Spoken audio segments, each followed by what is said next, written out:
She was 21, balancing champagne flutes on a silver tray while Manhattan's elite pretended she didn't exist. He was 35, the heir to an empire built on someone else's ruin, hers.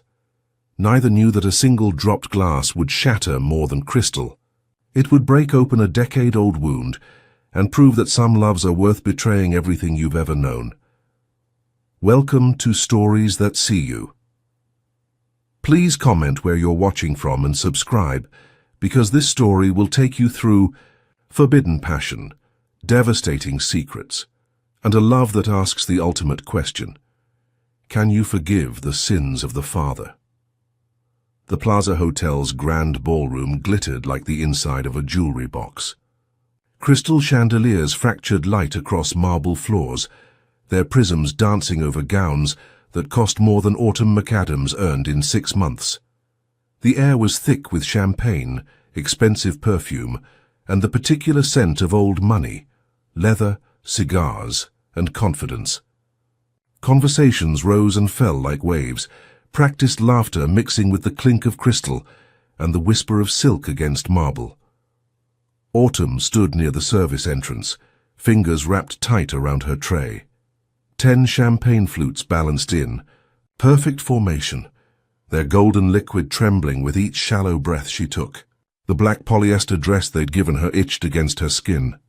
3 years since she'd attended events like this as a guest, wearing her mother's pearls and her father's pride.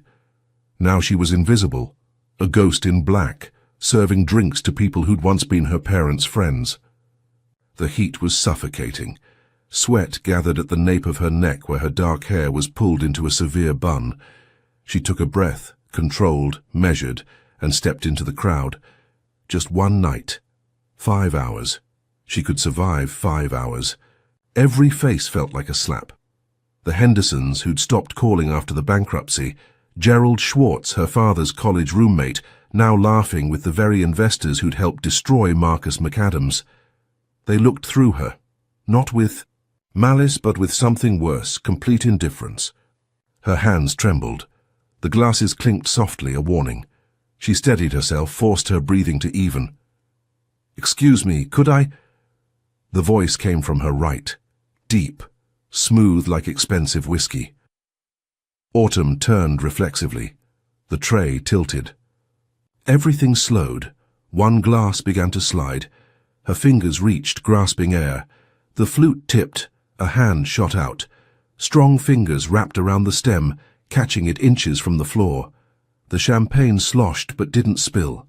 The hand was steady, confident, masculine.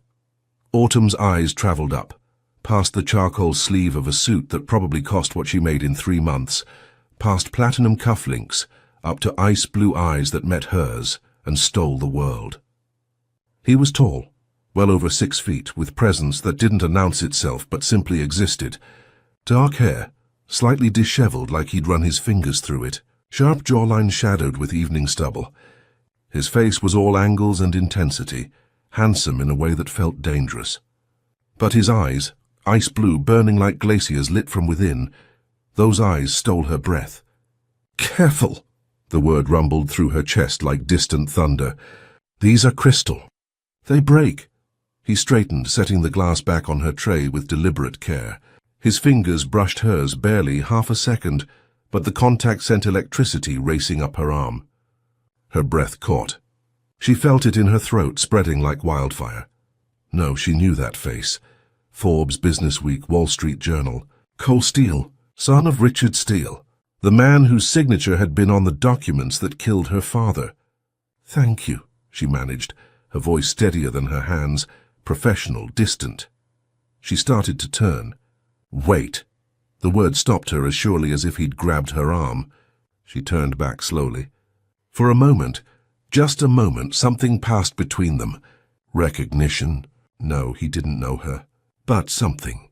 An awareness, a charge that made breathing difficult.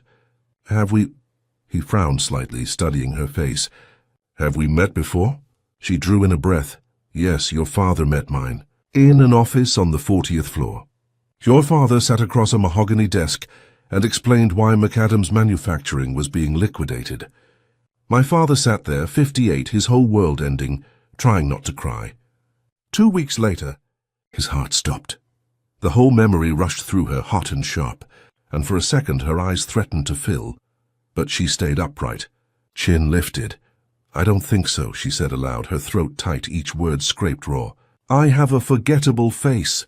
No, he said immediately, with certainty. You don't. The way he said it, not flattery but fact, did something dangerous to her armor. A crack formed, small but significant. This man, this enemy, was looking at her like she mattered, like she was visible.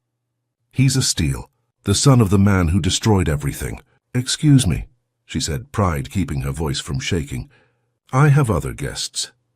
This time when she turned, he didn't stop her, but she felt his eyes on her back, burning through cheap polyester, leaving heat she couldn't explain.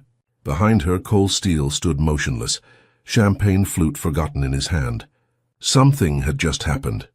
Something he couldn't name. The air felt charged, electric, like the moment before lightning strikes.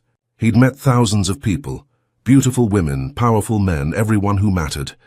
None had ever looked at him the way that girl just had. Like she knew him. Like she hated him. Like she was fighting not to feel something else entirely. Cole! His father's voice cut through his thoughts. Richard Steele approached, silver hair perfect, smile practiced, warm to the world, cold to those who knew him. There you are.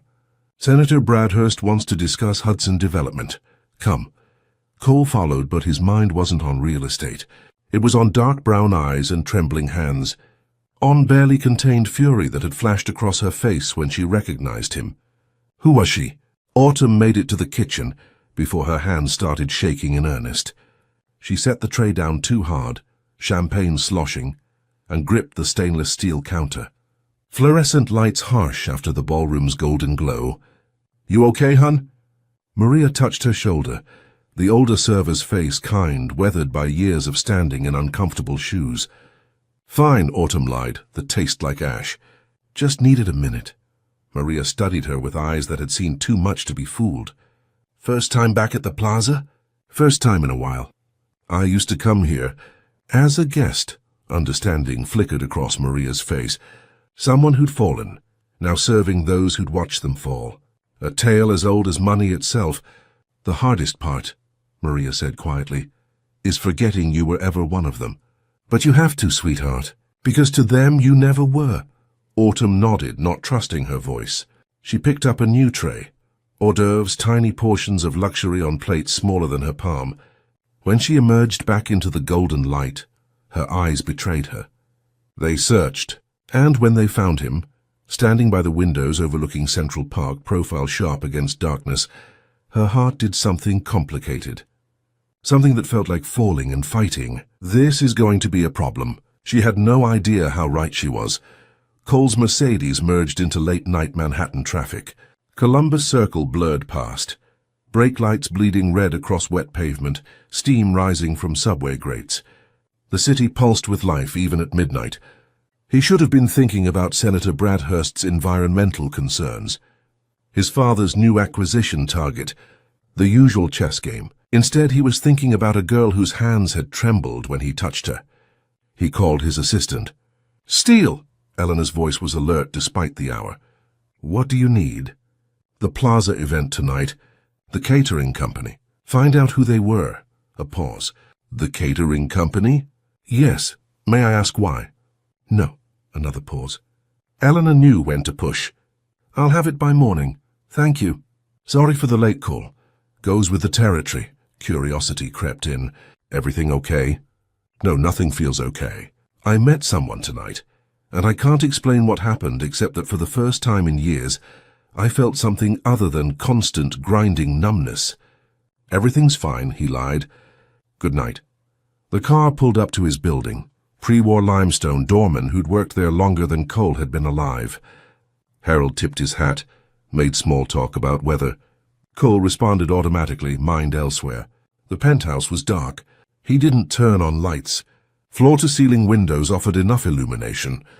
The city spread before him like conquered territory. From 30 floors up, it all looked clean, ordered, beautiful. From up here, you couldn't see the people being crushed. Cole poured scotch. 2 fingers.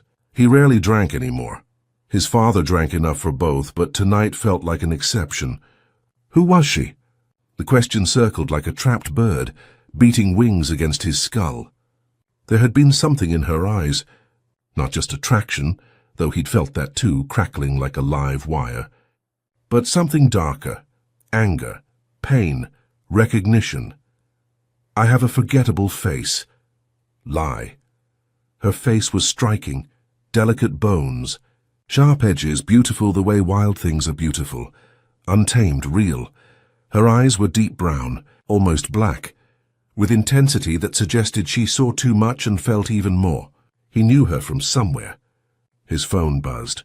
Elena, even at this hour working. Catering Premier Events NYC. We'll have full staff list by 8 a.m. Go to sleep, Steele. He almost smiled.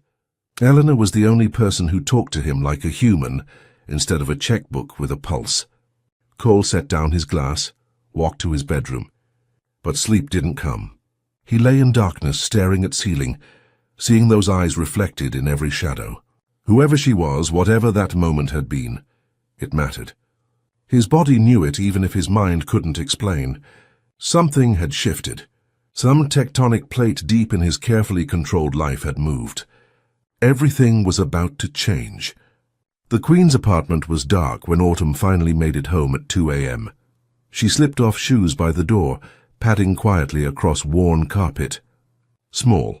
1 bedroom for her mother, a pull-out couch for Autumn, kitchen barely big enough for one. But clean, safe, theirs. Her mother's door was cracked. Autumn peered in. Caroline McAdams slept fitfully, face peaceful in amber glow from streetlights. Pills on the nightstand.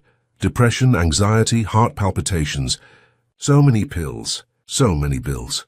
Autumn closed the door softly, went to the bathroom, turned the shower hot enough to hurt. The plaza's scents clung to her. Champagne, perfume, wealth. She wanted them gone. Scrubbed until skin was pink and raw, until water ran cold until she could breathe. But she couldn't scrub away ice-blue eyes, or the way her heart had stuttered when his fingers brushed hers. Or the voice whispering, "Traitor." She dried off, pulled on an old NYU shirt, a life left behind, collapsed onto the pull-out couch. The envelope from tonight sat on the coffee table. $400 cash. Rent due in 3 days. Mom's medication, $300. That left nothing. They'd manage. They always managed. Her phone buzzed. Tyler. "Mom okay?" "Yes, sleeping. How's school?" "Midterms kicking my ass." "Need anything?" She almost laughed. Tyler was 16, trying to be the man of the house. Their father's son, carrying weight he shouldn't. Just focus on school. "Love you." "Love you too, Knight." Autumn set down the phone, stared at water-stained ceiling. She'd spent childhood in a brownstone in Brooklyn Heights with 12-foot ceilings, attended Dalton with kids who summered in the Hamptons, been accepted to NYU Business School, ready to follow her father's footsteps. Then it ended. 1 hostile takeover, 1 broken man, 1 heart attack. And tonight, she'd felt attracted to the son of the man who'd done it. The shame burned. How could she? How dare she? Cole Steele was everything she should hate. Privilege personified. The system that chewed up her father and spit out bones. He probably didn't even know Marcus McAdams had existed. But when he'd looked at her, "Hi, stop, tomorrow 8 a.m. shift at the coffee shop, 2 p.m. tutoring in Tribeca, another catering gig. Survive, that's all. Just survive 1 more day." But as she closed her eyes, she saw him, standing in golden light, catching a falling glass, looking at her like she was someone worth seeing. And her traitorous heart whispered, "I want to see him again."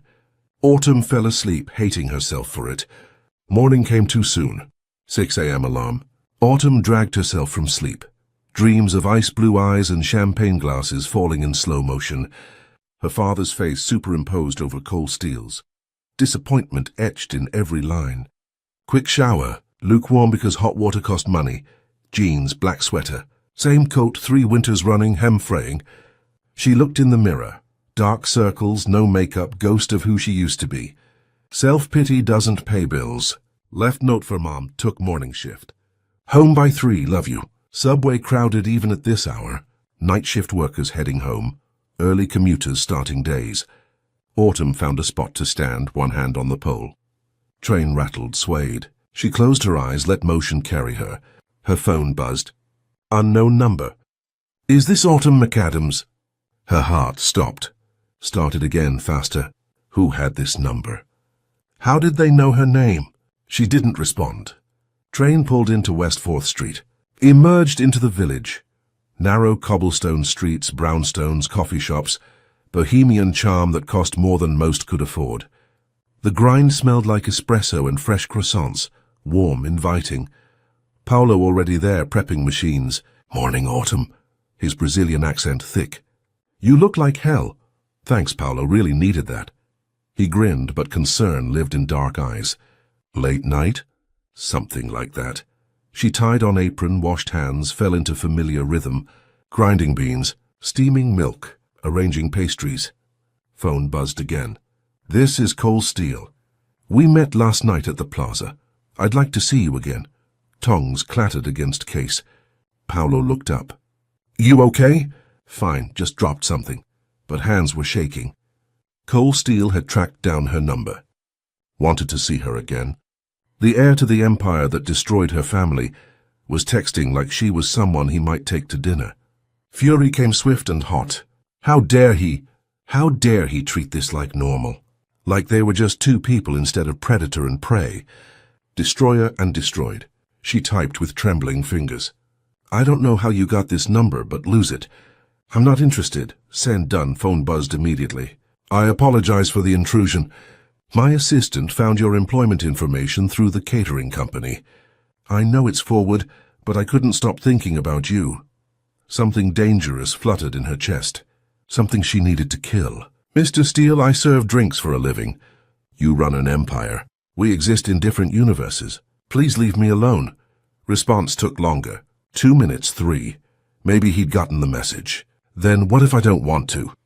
Cole stared at his phone, at the 3-word message he'd just sent, wondering if he'd lost his mind. Eleanor had provided information with her usual efficiency and a raised eyebrow. He'd waited until 8 a.m. respectable hour to reach out. Various messages rehearsed in his head. All sounded either too formal or too presumptuous. He'd gone with honest, direct, except this wasn't business. This was something else. Something that made his penthouse feel too empty at 7 in the morning. Something that had kept him up replaying a 30-second interaction. His phone remained silent. She wasn't responding. He should leave it. Respect boundaries. Focus on the 1,000 things demanding attention. Board meeting at 10. Acquisition strategy. Environmental report 3 weeks overdue. Instead, he pulled up his calendar. Eleanor, he said into phone, clear my morning. Your morning. You have the board meeting. Reschedule it. Pause, radiating confusion. Cole, your father will... My father can handle one meeting without me. Voice firmer than intended. Reschedule it, please. Where are you going? Out. 20 minutes later. Jeans, sweater, most casual clothes he owned, walking through the village with no destination except away from his life. The neighborhood was different here, messier, more alive. Artists selling paintings, musicians busking, coffee shops where people actually talked instead of conducting deals. Different city from glass towers and power lunches. Walked past yoga studio, bookstore, and then the grind. He stopped. Through window he could see her. Autumn behind counter pulling espresso with practiced efficiency. Dark hair in ponytail. Face tired but focused. Nothing like last night. No elegant dress, no chandelier lighting, but somehow more real. More herself. Before he could talk himself out of it, he pushed open the door. Bell chimed. She looked up. Their eyes met. Everything stopped. Autumn felt air leave her lungs. Cole Steele, 6 feet 2 inches of impossible wealth and dangerous attraction, stood in doorway of the grind like he'd materialized from nightmares. Or dreams. She couldn't tell the difference. Dressed down, jeans that probably cost her monthly rent. Charcoal sweater hugging shoulders she absolutely was not noticing. Dark hair messed like he'd been running hands through it. Those ice blue eyes locked onto hers with intensity that made her want to run and stay. Hi, he said. One word containing multitudes. I need to leave. Her voice steadier than hands gripping counter hard enough to hurt. I just want coffee. Then go to Starbucks. There's one on every corner. I don't want Starbucks. He stepped closer. God help her, she could smell him. Cedar, rain, something expensive and clean. I want to talk to you. There's nothing to talk about. I think there is. Paolo emerged from back carrying croissants. Took one look at Cole, then Autumn's face. Protective instincts kicked in. Everything okay, querida? Fine, Autumn said, not taking eyes off Cole. This customer was just leaving. I'm not, Cole's voice quiet but immovable. Not until you tell me why you looked at me last night like you knew me. Like you hated me. Words hit like physical blow. Around them, morning customers starting to notice tension. Older woman lowered newspaper. College student pulled out phone, not so subtly filming. Autumn's chest felt tight. Couldn't happen here. Not in front of witnesses. Not in front of Paolo, who'd been kind when no one else was. Fine, she bit out. You want to talk? Follow me. She untied apron, threw it on counter, walked past him toward door. Didn't look back. I knew he'd follow. Morning air cold enough to hurt. Autumn walked half a block, turned into narrow alley between buildings, not secluded enough to be dangerous, but private enough.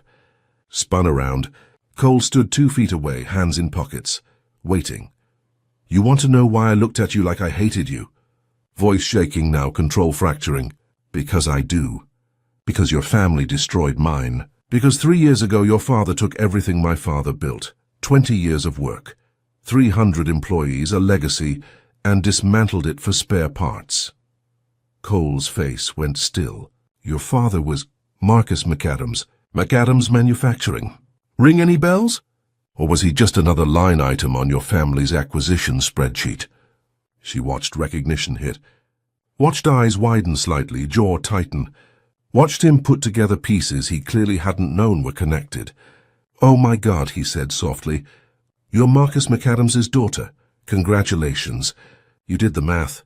Anger burning through her now, years of it. My father had a heart attack signing over his company to your father.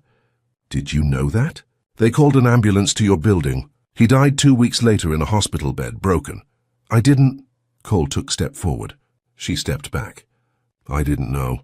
Autumn, I swear I didn't know. It doesn't matter what you knew, eyes burning, tears threatening. She wouldn't cry. Not in front of him. You're a steal. You benefit from every company your father swallows, every person he destroys. The money in your bank account, my father's blood bought that. That's not fair. Fair? She laughed, bitter and sharp. You want to talk about fair? My mother takes pills to get out of bed. My brother goes to public school when he should be at Dalton. I work 3 jobs to keep us in a 1-bedroom apartment, smaller than your bathroom. And you... She gestured at him, at expensive clothes, perfect face, impossible existence. You text me asking for a date like none of that matters. Cole quiet for a long moment. When he spoke, voice was careful, controlled. You're right. About all of it. My father is ruthless. I've spent my life watching him destroy people and call it progress. And I hate it. Eyes met hers. Pain there looked genuine. I hate who he is. I hate that I'm supposed to become him. And I'm sorry, genuinely, deeply sorry for what happened to your father. Your apologies don't resurrect the dead. I know. He ran hand through hair, gesture making him look younger, vulnerable. But maybe I can do something. Help somehow. Your mother's medical bills, your brother's school... Stop! The word came out like slap. Don't you dare. I don't want your charity. I don't want your guilt money. I want... Voice broke. I want my father back. And since you can't give me that, I want you to leave me alone. Turned to walk away. His voice stopped her.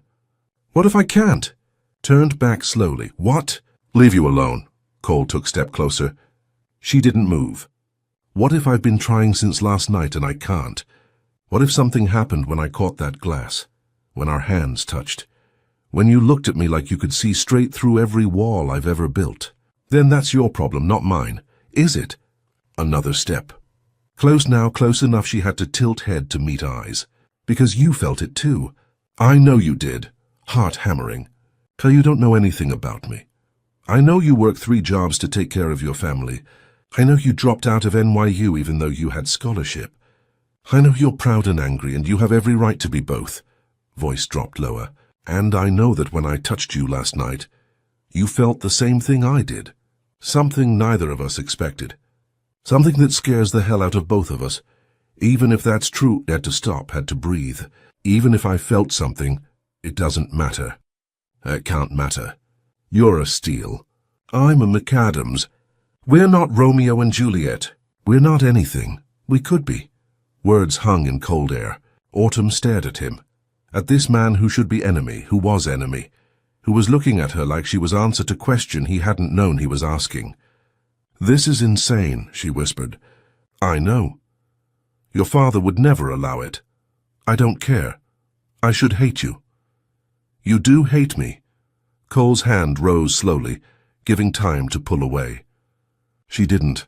Fingers brushed her cheek, touch feather light and electric. "But maybe hate isn't the only thing you feel."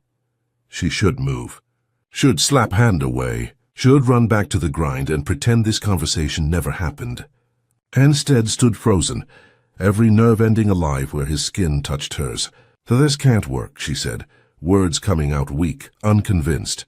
"Maybe not." Thumb traced cheekbone. "But what if we try anyway?" "Why?" Question came out broken. "Why would you want this?" "I'm nobody. I have nothing to offer you." Your wrong eyes held hers. "You're the first real thing I've encountered in years. Everyone in my world wants something. My name, my money, my connections. But you'd be happier if I disappeared, and somehow that makes me want to stay." Siren wailed in distance. City sounds pressed in. Traffic, voices, endless pulse of New York. But in this alley, in this moment, world had shrunk to just them. "One coffee," Cole said quietly. "That's all I'm asking. Sit with me. Let me try to explain things you probably don't want to hear. And if after that you still want me gone, I will. I swear it." Autumn knew she should say no, knew this was a mistake that would only lead to more pain, knew that opening this door meant walking into room she might never escape. But when she looked into his eyes, she saw something she recognized. Loneliness. Same gnawing emptiness that followed her through every day, feeling of going through motions while screaming inside. "One coffee," she heard herself say. "But not here. And not anywhere we'll be seen together." Relief flashed across his face. "Name the place." Thought for a moment. "There's a diner in Brooklyn. Sunset Park. No one from either of our worlds will be there." "When?" "Tomorrow morning. 7 a.m., he nodded. "I'll be there." Cole stopped him as he started to leave. "This doesn't change anything. My father is still dead. Your family still destroyed mine. One coffee doesn't erase that." "I know," Smile was sad. "But maybe it's a start." Walked away, disappearing into morning crowds. Autumn stood in alley, cheek still tingling where he'd touched, heart doing complicated things. What have I just agreed to? Didn't have answer. Only certainty that she'd just made either best or worst decision of her life. And she wouldn't know which until too late to take back. Diner called Aegean Blue, Greek place serving eggs and coffee to Sunset Park for 40 years. Booths were cracked vinyl, tables laminate, walls covered in faded photos of Athens, smelled like grease and strong coffee, and comfort that came from consistency. Autumn arrived first, sliding into corner booth with view of door. Barely slept again, spending night arguing with herself. This was stupid, dangerous betrayal of father's memory. But here anyway, wearing jeans and old sweater, no makeup, hair loose. If Cole Steele wanted to see real her, broke, exhausted, barely holding together her, this was it. Door opened at 7:02 a.m. Cole walked in looking distinctly out of place. Expensive coat, designer jeans, air of wealth that couldn't be disguised. Every head turned. Older Greek men at counter stopped conversation. Waitress, woman in 60s named Dimitra, raised eyebrows. But Cole only had eyes for Autumn. Crossed diner in 4 strides, slid into booth across from her. Up close could see he looked tired too. Shadows under eyes, tension in jaw. He'd lost sleep too. "Hi," he said. "Hi." Dimitra appeared with coffee pot.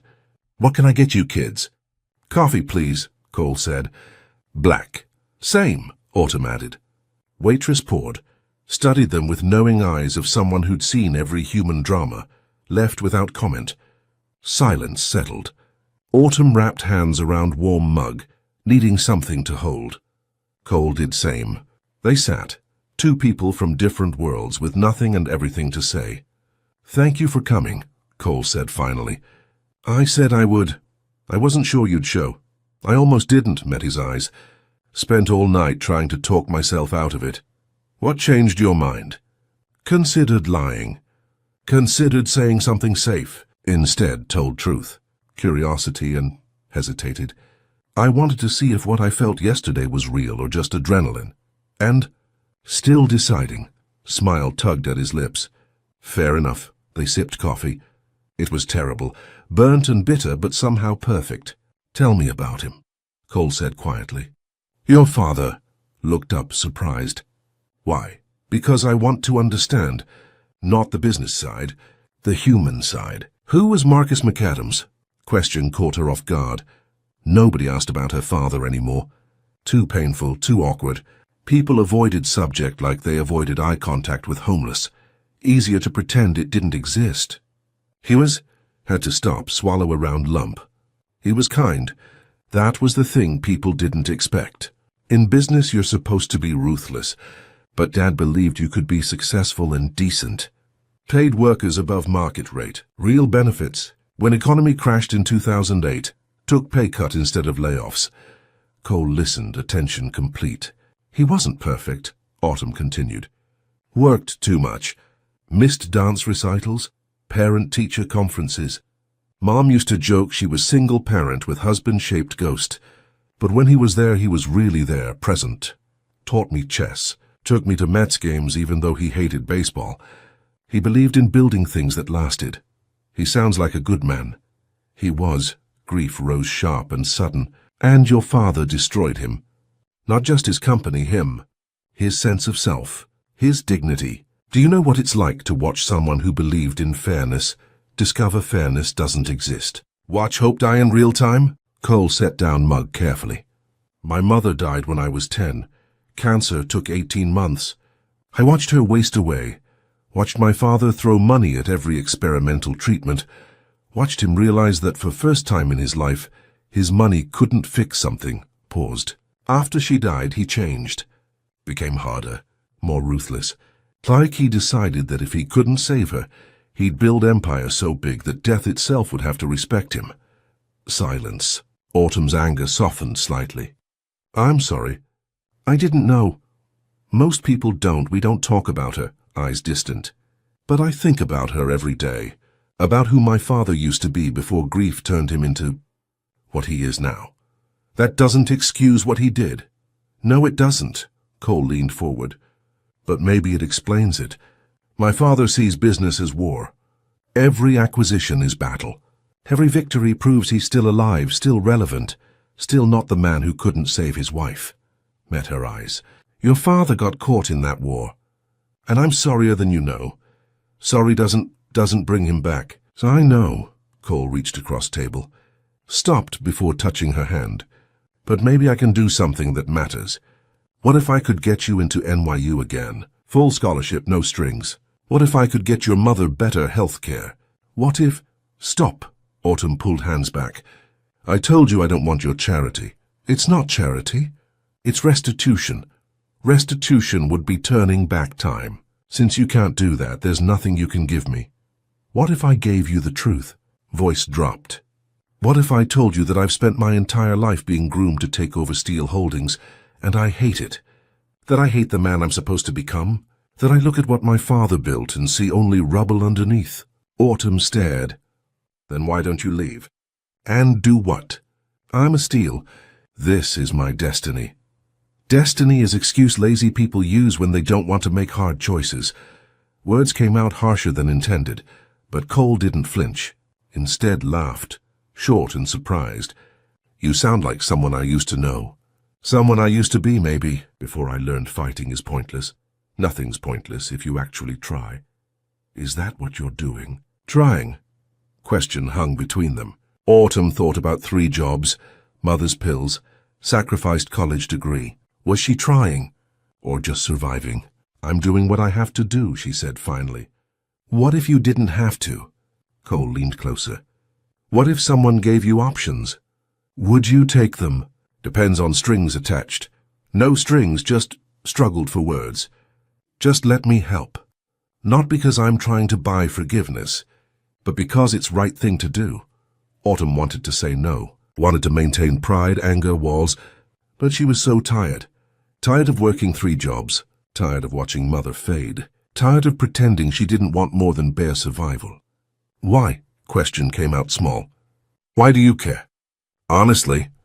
Cole's ice blue eyes held hers. Because when I look at you, I see something I thought I'd lost. Fight, fire. Someone who hasn't given up even when they should have. You make me want to be better than I am. You don't even know me. Then let me. Hand finally crossed distance, covering hers on table. 1 month. Give me 1 month to prove I'm not just my father's son. Let me help your family. Let me try to make even small dent in damage he caused. And if at end of that month you still hate me, I'll disappear. Forever. His hand was warm, eyes steady, and Autumn felt herself standing at crossroads, knowing either direction would change everything. This is mistake. Huge mistake. 1 month, heard herself say. But there are rules. Name them. No one can know. Not your father, not my family. This stays between us. Agreed. You don't try to give us money directly. If you want to help, it has to be indirect, anonymous. Done. And Cole turned hand over, threading fingers through his. Contact sent electricity up arm. Don't make promises you can't keep. Don't make me hope if you're just going to disappoint me. I won't. You say that now. But hope is dangerous for people like me. It's thing that kills you in end. Cole lifted her hand, pressed to his lips. Gesture old-fashioned, courtly, made her breath catch. Then I'll be careful with it. With you. They sat, hands clasped across chipped laminate table in Greek diner in Brooklyn, while outside city woke and went about business. 2 people from different worlds, starting something that would either heal or destroy them both. Neither knew which yet. But for first time in 3 years, Autumn felt something other than grief and anger. She felt alive. They met again the next morning, and the one after that, and then it stopped being a decision and started being a rhythm. Not fancy dinners, not rooftop dates. Aegean blue, always Aegean blue. Same corner booth, same cracked vinyl. Same terrible coffee Demetra kept pouring like it was something sacred. Sometimes Autumn got there first and watched Brooklyn wake. Delivery trucks. Hunched commuters, pink neon on wet sidewalk. Sometimes Cole was already there with 2 mugs waiting. Jacket off. Trying to look like he belonged in a place that ran on burnt coffee and regulars. By the end of the first week, Demetra had stopped asking for their order. She just set the cups down, gave Autumn that little knowing smile and went back to the counter. By the end of the second, the old men at the bar had decided they were together. By the end of the third, Autumn had stopped telling herself this was temporary. They didn't talk about what this is. They just showed up. Some mornings felt exactly like the first one, long, spilling conversations about parents and grief and men on 40th floors making decisions that broke whole families. Other mornings were quiet. He answered emails. She checked shifts. Their knees touched under the table like an accident no one mentioned. It was ordinary, and because it was ordinary, it was dangerous. Outside the diner, life kept pressing in. His father called. The board pushed liquidation harder. Her landlord left another note on the door. None of that stopped 6 a.m. In that ugly corner booth under bad lighting. They built something small and stubborn that didn't exist anywhere else in the city, and that was exactly why what happened next hurt as much as it did. Because it wasn't just mornings. Somewhere in that second week, it started spilling into the rest of the day, too. Saturday afternoon. The Metropolitan Museum of Art. Autumn stood at the top of the grand staircase, feeling overwhelmed by the sheer scale of the building. She hadn't been here since before. Since when museum visits were casual weekend activities, not luxuries she couldn't afford. The marble halls echoed with the voices of tourists, speaking a dozen different languages. School groups clustered around harried teachers. Couples wandered hand in hand. And somewhere in all of this, Cole was waiting for her. She found him in the Greek and Roman gallery, standing before a marble kouros, one of those ancient statues of idealized male youth, frozen forever in stone. He hadn't seen her yet. She took a moment to just watch him. The way he studied the statue with complete focus, head tilted slightly, as if trying to decode some secret message. The way light from the high windows caught in his dark hair. The way he looked. At home here, in this temple of art and history. Beautiful things for beautiful people. He's about 2,500 years old, Autumn said, walking up beside him. Cole turned and his whole face transformed. That smile, genuine, unguarded, did things to her heart that should be illegal.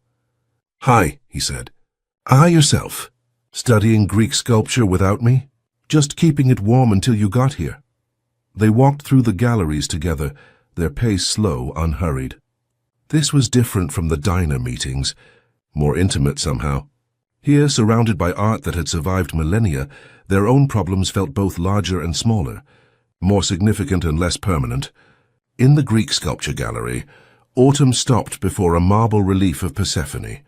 "Dad loved this one," she said quietly.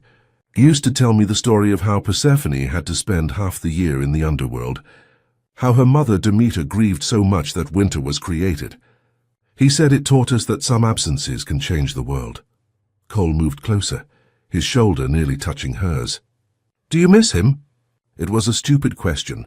Of course she missed him, but somehow it wasn't. It was asking something deeper. Do you miss him in a way that leaves room for anything else?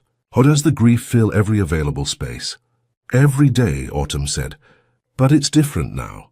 At first the grief was this huge thing that took up all the oxygen in the room. Couldn't think about anything else. Couldn't feel anything else. But now," she trailed off. "Now? Now it's more like background noise. Always there, but I can function around it. Can have moments where I almost forget. Then something reminds me and it hits all over again. Like this museum. Like this museum," she agreed. They stood in silence for a moment. Then Cole said, "My mother used to say that grief was just love with no place to go. That all that love you felt for someone doesn't disappear when they do. It just lingers, looking for somewhere to land." Autumn turned to look at him, really look at him. At this man who was supposed to be her enemy, who instead kept saying things that made her chest ache, in ways that had nothing to do with pain. "Your mother sounds like she was wise." "She is, I mean—" He stumbled over the tense the way people do when talking about the dead. "She would have liked you." "How do you know?" "Because you're real." She hated pretense. Hated the society crowd that my father loved. He used to say that you could dress people in $1,000 suits, but couldn't buy them souls. Autumn smiled despite herself. I definitely would have liked her. They wandered to the Impressionist galleries, stood before a Monet, water lilies dissolving into light and brushstrokes, reality made abstract, beautiful in its impermanence. Cole took her hand.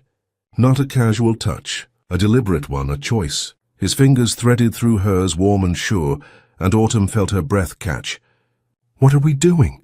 she asked, voice barely above a whisper. The question encompassed everything. This hand-holding, these meetings, this impossible thing growing between them.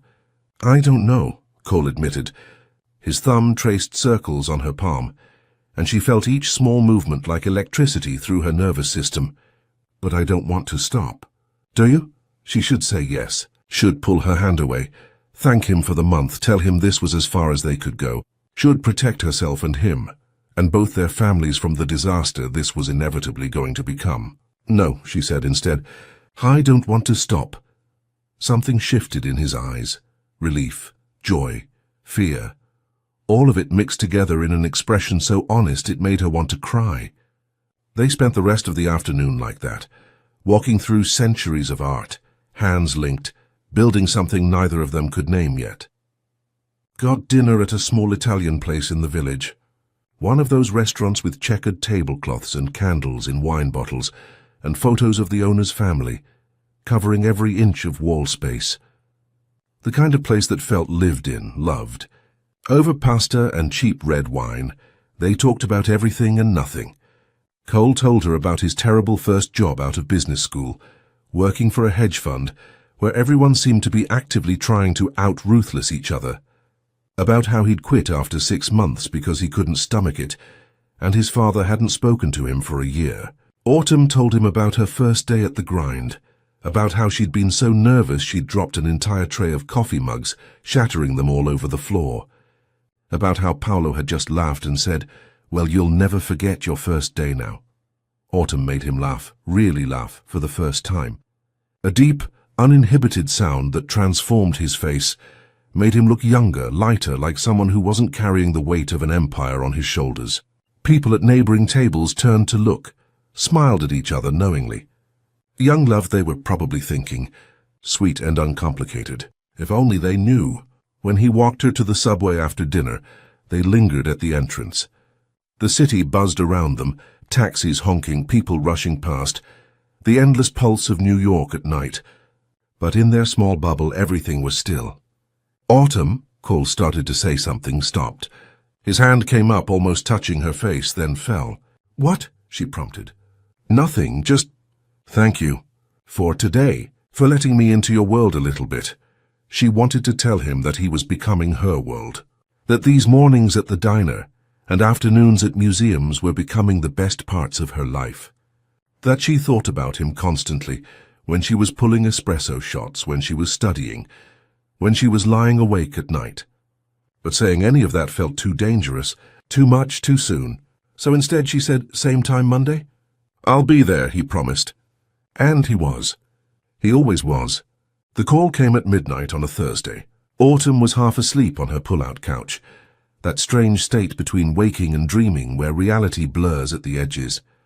Her phone buzzed on the coffee table, the screen casting blue light across the dark room. She grabbed for it instinctively, heart already racing. Midnight calls were never good news. "Hello?" Her voice came out rough with sleep. "Are you awake?" Cole's voice, but wrong somehow, tight, strained, like he was holding himself together by force of will alone. "I am now." Autumn sat up, suddenly alert. "Cole, what's wrong?" Silence. She could hear him breathing on the other end, each breath deliberate, controlled. The background noise of the city at night, distant sirens, the hum of traffic, the sounds that never quite stop in New York. He started, stopped. Another breath. "I needed to hear your voice." The words hit her chest like a fist. There was something in his tone, something broken and desperate and raw, that bypassed all her defenses and went straight to her heart. "Talk to me," she said softly. "What happened?" "Board meeting today." The words came out flat, lifeless. "My father presented a new acquisition strategy. Manufacturing company in New Jersey. 200 employees. Been in business for 30 years. Family-owned, and he—" voice cracked. "He wants to liquidate it. Buy it for the real estate. Close the factory, sell off the equipment. 200 people out of work." Autumn went very still. "Like he did to my father's company." "Yes," the word came out like a confession. "Exactly like that." The silence stretched between them, heavy with all the history they couldn't escape. "I tried to stop it," Cole continued, and now she could hear the anguish in his voice. "Argued that we could integrate the company instead. Keep the workers. Build something. Do you know what he said?" "What?" Autumn's hand tightened on the phone. "He said I was being weak. That sentiment has no place in business. That if I can't separate personal feelings from profit, I'll never be fit to lead Steel Holdings." And then he laughed, but there was no humor in it. Then he looked right at me and said, "This is exactly why your relationship with that McAdams girl is problematic. She's making you soft. He knows. About us?" Autumn's blood ran cold. "How?" "I don't know. Doesn't matter. Point is, he knows, and he's watching." "And I'm—" Cole's voice broke completely. "I'm becoming him, Autumn. Every day I look in the mirror, and I see more of him looking back. The ruthlessness, the calculation, the ability to look at people as numbers on a spreadsheet. And I hate it. God, I hate it so much. Cole, can I see you?" The question came out desperate. "I know it's midnight. I know it's insane. But I need to see you, please." Autumn was already reaching for her jeans. "Where?" "Our fountain, Bethesda. I'll be there." Give me 20 minutes. She dressed in the dark, moving quietly so as not to wake her mother. Pulled on jeans, sweater, the same worn coat she wore everywhere. Caught a glimpse of herself in the bathroom mirror. No makeup, hair loose, eyes worried, and didn't care. This wasn't about looking good. This was about showing up. The subway was nearly empty at this hour. Just her and a few other night travelers, nurses coming off shifts, cleaners heading to early morning jobs, people living lives that didn't fit into 9-to-5 boxes. She sat with her hands balled in her coat pockets, watching the darkness of the tunnels flash past, and tried not to think about what it meant that Cole had called her. That she was his person. That when everything fell apart, she was who he needed. Central Park at midnight was a different world. Shadows stretching long under scattered streetlights. The sounds of the city muted to a distant hum. The fountain a pale ghost in the darkness. And there, sitting on the stone edge, staring at the water, Cole, he looked wrecked. Tie loosened. Jacket discarded somewhere. Hair messed from running his hands through it. When he heard her footsteps on the pavement, he looked up, and the relief that flooded his face was so naked it hurt to see. "Hey," Autumn said softly, coming to sit beside him. The stone was cold through her jeans. November air bit at her cheeks. "Hey," his voice rough, abraded. "Thank you for coming." I wasn't sure you would." "Of course I came." Those 4 words seemed to break something in him. His shoulders sagged. His head dropped forward. And she realized he was shaking. "Cole," she touched his shoulder, and he turned into the touch, into her, like he'd been waiting for permission to fall apart. She wrapped her arms around him, this tall, powerful man who suddenly felt fragile and held on, felt him shaking, felt his breath coming in harsh, uneven gasps, felt the moment he stopped trying to hold it together and just let go.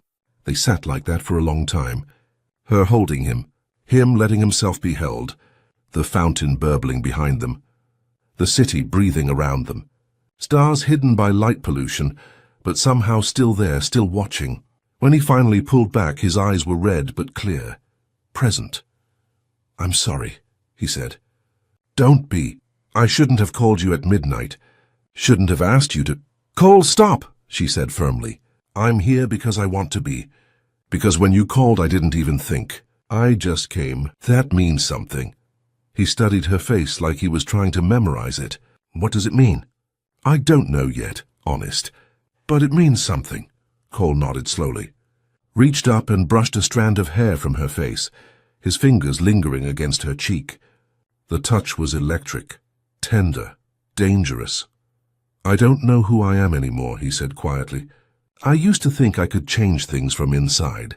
Make Steel Holdings better, build instead of destroy. But maybe I was fooling myself. Maybe you can't reform something rotten from the core. Maybe the only way to be good is to walk away completely. Do you want to walk away? Every day. And every day I don't, because I'm weak. Because I'm afraid. Because walking away means admitting my whole life has been in service of something worthless."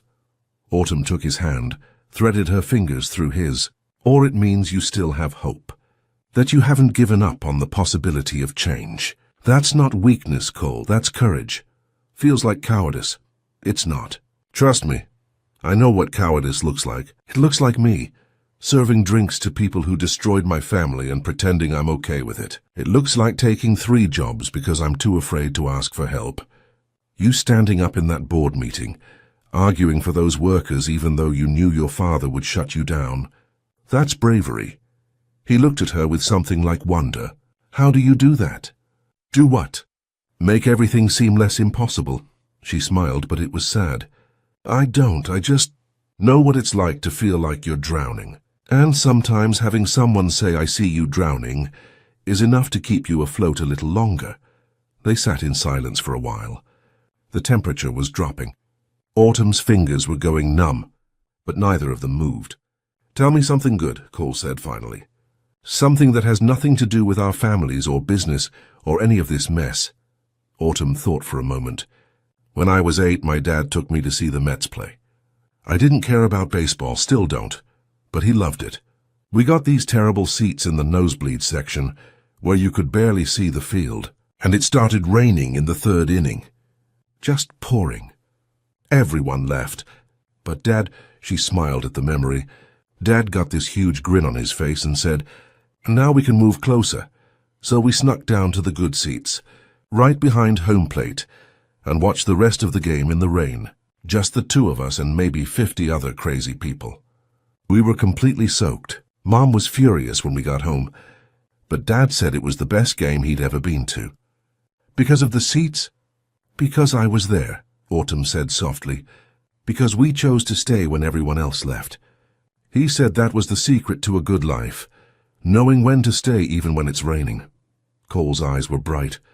He sounds like he was an incredible father. He was. He really was. I'm so sorry I never got to meet him. Sorry that my family, that my father... I know, Autumn said, cutting him off before the apology could complete itself. I know. Cole pulled her closer, his arm around her shoulders, and she let herself lean into him.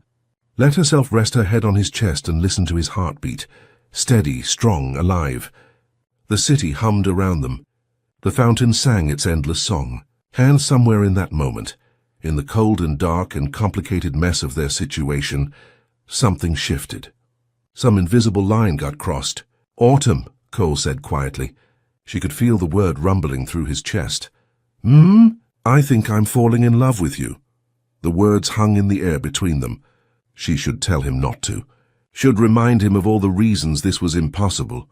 Should protect them both from the heartbreak that was inevitably coming. Instead, she tightened her grip on his jacket and whispered, "I think I'm falling in love with you too." And there it was. The truth they'd both been avoiding. Out in the open now. Dangerous and real and absolutely terrifying. When they finally left the park, after 2 a.m., after Autumn's teeth had started chattering from cold, Cole insisted on getting her a cab home. "I'll take the subway," she protested. "It's late. Please, let me do this one thing." She relented, and they stood on Fifth Avenue waiting for a taxi, hands linked, neither wanting to let go. "Tomorrow?" he asked when a cab finally pulled up. "Tomorrow," she confirmed. He leaned down and kissed her forehead, then her cheek, and finally, barely the corner of her mouth. Not quite a real kiss, a promise of one. "Good night, Autumn." "Good night, Cole." She watched through the cab's rear window as he stood on the sidewalk, getting smaller and smaller as the car pulled away. And she knew, absolutely knew, that they had just crossed a point of no return. Whatever happened next, whatever consequences came from this, they were in it together now, for better or worse. The thought should have terrified her. Instead, it felt like relief. The call came on a Saturday morning. Autumn was getting ready for her shift when her phone rang. Unknown number. She almost didn't answer. "Hello? Miss McAdams? This is Richard Steele. I believe we need to talk." Her blood turned to ice. 30 minutes later, she walked into her apartment to find him sitting on their worn couch. Expensive suit, silver hair, cold eyes that held no warmth even when he smiled. Her mother stood in the kitchen doorway, face pale with fear. "Mom, can you give us a minute?" Caroline hesitated, then nodded. Disappeared into bedroom. Door clicked shut. Autumn turned to Richard. "What do you want?" "To talk about my son." "I don't know what you're talking about. Please, don't insult both our intelligences." Richard sat back, crossing legs with casual confidence of someone never refused anything. "I've known about you and Cole for 2 weeks. I have people who watch him. I know about meetings, phone calls, rather touching scene in his penthouse 3 nights ago." Shame and fury warred in her chest. "You had him followed?" "I protect my investments. Cole is my heir. Everything he does reflects on me, on our family, on our company." Richard's smile didn't reach eyes. "And this, whatever this is with you, is unacceptable. Does Cole know you're here?" "Not yet. I wanted to speak with you first. Woman to woman, so to speak. I'm not woman to you. I'm obstacle." "You're perceptive," he leaned forward. "Here's what's going to happen. You're going to end this relationship. You're going to tell Cole it was a mistake, that you don't feel what he thinks you feel, that you want nothing more to do with him. And if I don't, then I make things very difficult for your family." Voice casual, conversational. "Your mother's new health care? Gone. Your brother's internship? Cancelled. That scholarship Cole arranged? Revoked. And that's just beginning. I can make your life very small, Miss McAdams. Very painful. Threat hung like poison. You're a monster, Autumn breathed. I'm father protecting his son from gold digger. I don't want his money. Everyone wants something. Richard stood, straightening cuffs. Cole is my only child, my heir. He will take over Steel Holdings, marry appropriately, produce grandchildren who will carry on our name. He will not throw away his future for girl who serves coffee. Words hit like slaps. Autumn forced herself to stay standing, meet his eyes. Cole makes his own choices. Does he? Or does he just think he does? Richard moved toward door, paused. Here's what you don't understand, Miss McAdams. Cole has been groomed since birth for one purpose, to continue our legacy. He may think he wants to rebel, play at romance with someone unsuitable, but eventually he'll realize his duty. And when that happens, you'll be nothing but embarrassing memory. You're wrong about him. Am I? Richard's smile was sharp. Then test it. Tell him to give it all up. Money, company, name. See if he loves you enough to become nothing, to lose everything I've built. See if he chooses you over birthright. With that he left. Door clicked with terrible finality. Autumn stood in small apartment, shaking. Mother emerged from bedroom, face pale. Sweetheart. What was that about? Nothing, Mom. Lie tasted like ash. Just business. But it wasn't nothing. It was everything.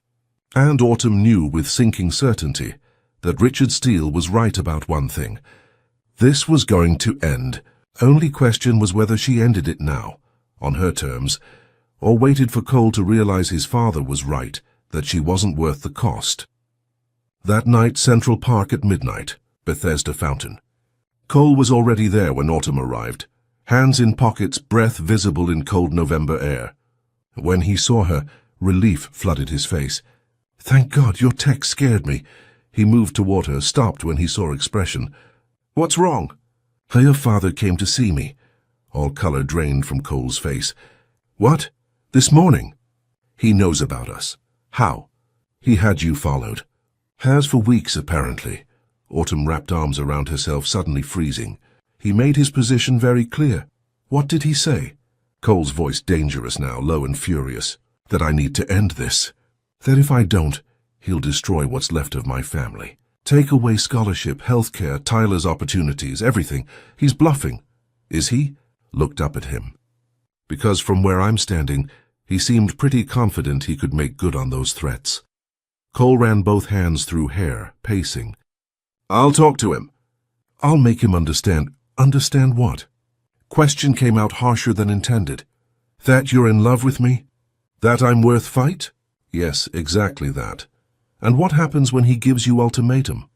When he says you have to choose, me or your inheritance, me or Steel Holdings, me or everything you've ever known. Cole stopped pacing, turned to face her. I choose you. You say that now. I mean it. Do you?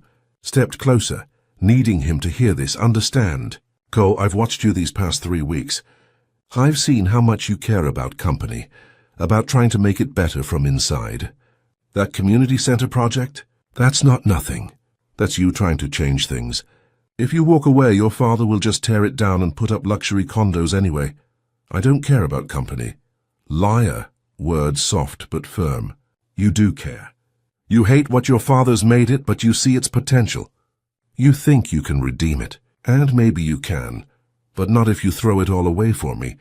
You're more important. Am I? Or am I just first thing that's made you feel alive in years? She hated saying this, hated truth of it. I'm not some prize to be won, Cole. I'm real person with real problems, and getting involved with you has only made those problems worse. So, what are you saying? Voice cracked. That we should end this. I'm saying that your father might be monster, but he's not wrong about one thing. We're from different worlds, and fairy tales where prince gives up kingdom for commoner. They're just stories. Real life is messier. This is real life. Cole closed distance, grabbing her hands. This us is most real thing I've ever felt. I don't care about money or company or my father's approval. I care about you. For now. She pulled hands away gently. But what about in year? 5 years? When novelty wears off and you realize what you've sacrificed. Will you resent me then? Never. You can't know that. Then we'll find out together. Autumn felt tears burning. I can't be reason you lose everything. You're not. My father is. Cole's jaw tightened. He's been controlling my life since I was born. Telling me who to be, who to marry, how to live. And I'm done. I'm done being his puppet. So I'm what? Your rebellion, your way of finally standing up to him. Your person I love. Words hit like physical blow. He'd said it, out loud. No hedging, no uncertainty. And truth of it was written all over his face. Cole, I love you, Autumn. I know it's fast and complicated and probably insane, but I've never been more sure of anything. He cupped her face in hands. So yes, if he makes me choose, I choose you. Every time, without hesitation. Tears spilled over now. I can't let you do that. It's not your choice, it's mine. Then you're fool. Maybe, smiled sad and beautiful in darkness. But I'd rather be fool who's loved than rich man who's empty. She kissed him then, desperate and fierce, trying to memorize taste of him, feel of hands in her hair, weigh his heart beat against hers. Because she knew, even if he didn't, that this was goodbye, when she pulled away, both crying. I love you, Autumn said. I'm sorry I lied before. I'm sorry I pushed you away. I love you so much it terrifies me. Then be terrified with me, rested forehead against hers. Be terrified and brave and reckless. Choose me even though it's complicated. Even though my father will make it hard. Even though we're probably insane. I can't. Voice broke. I can't watch you throw away everything you've worked for. Can't be person who ruins your life. You're not ruining it, you're saving it. No, she stepped back, putting distance before she lost nerve. Your father was right. We were living in fantasy. But reality doesn't care about feelings. And reality is that you and I, we don't work. That's not true. It is, forced words out, each one cutting like glass. I don't love you, Cole, I'm sorry. I wanted to, but I don't. She watched lie hit him, watched him stumble back like he'd been punched, watched eyes search hers, looking for truth he knew was there. You're lying. I'm not. Yes, you are. I can see it. Autumn, please. Goodbye, Cole, turned before she broke. Don't contact me again. She walked away, didn't look back, kept walking even when she heard him call her name, even when every instinct screamed to run back, even when vision blurred with tears so thick she could barely see path. This was mercy. This was love.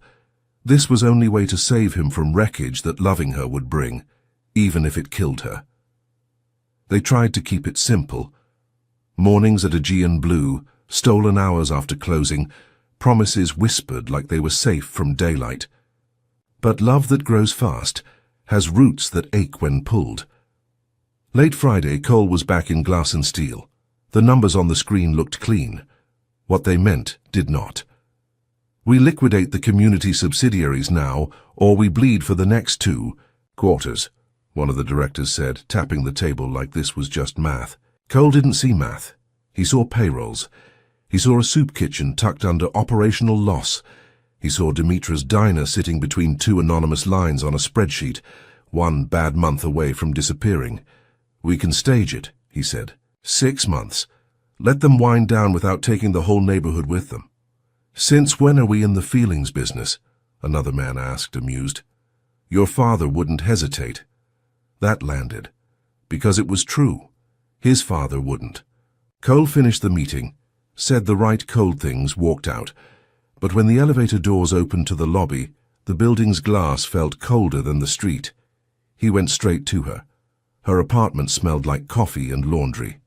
Frommes was in an oversized sweater, laptop open, hair pulled up like she'd meant to work and got tired halfway. When she saw his face, she closed the laptop. What happened? Tell me to walk, he said. No preamble, no charm. Just the thing that had been strangling him all day.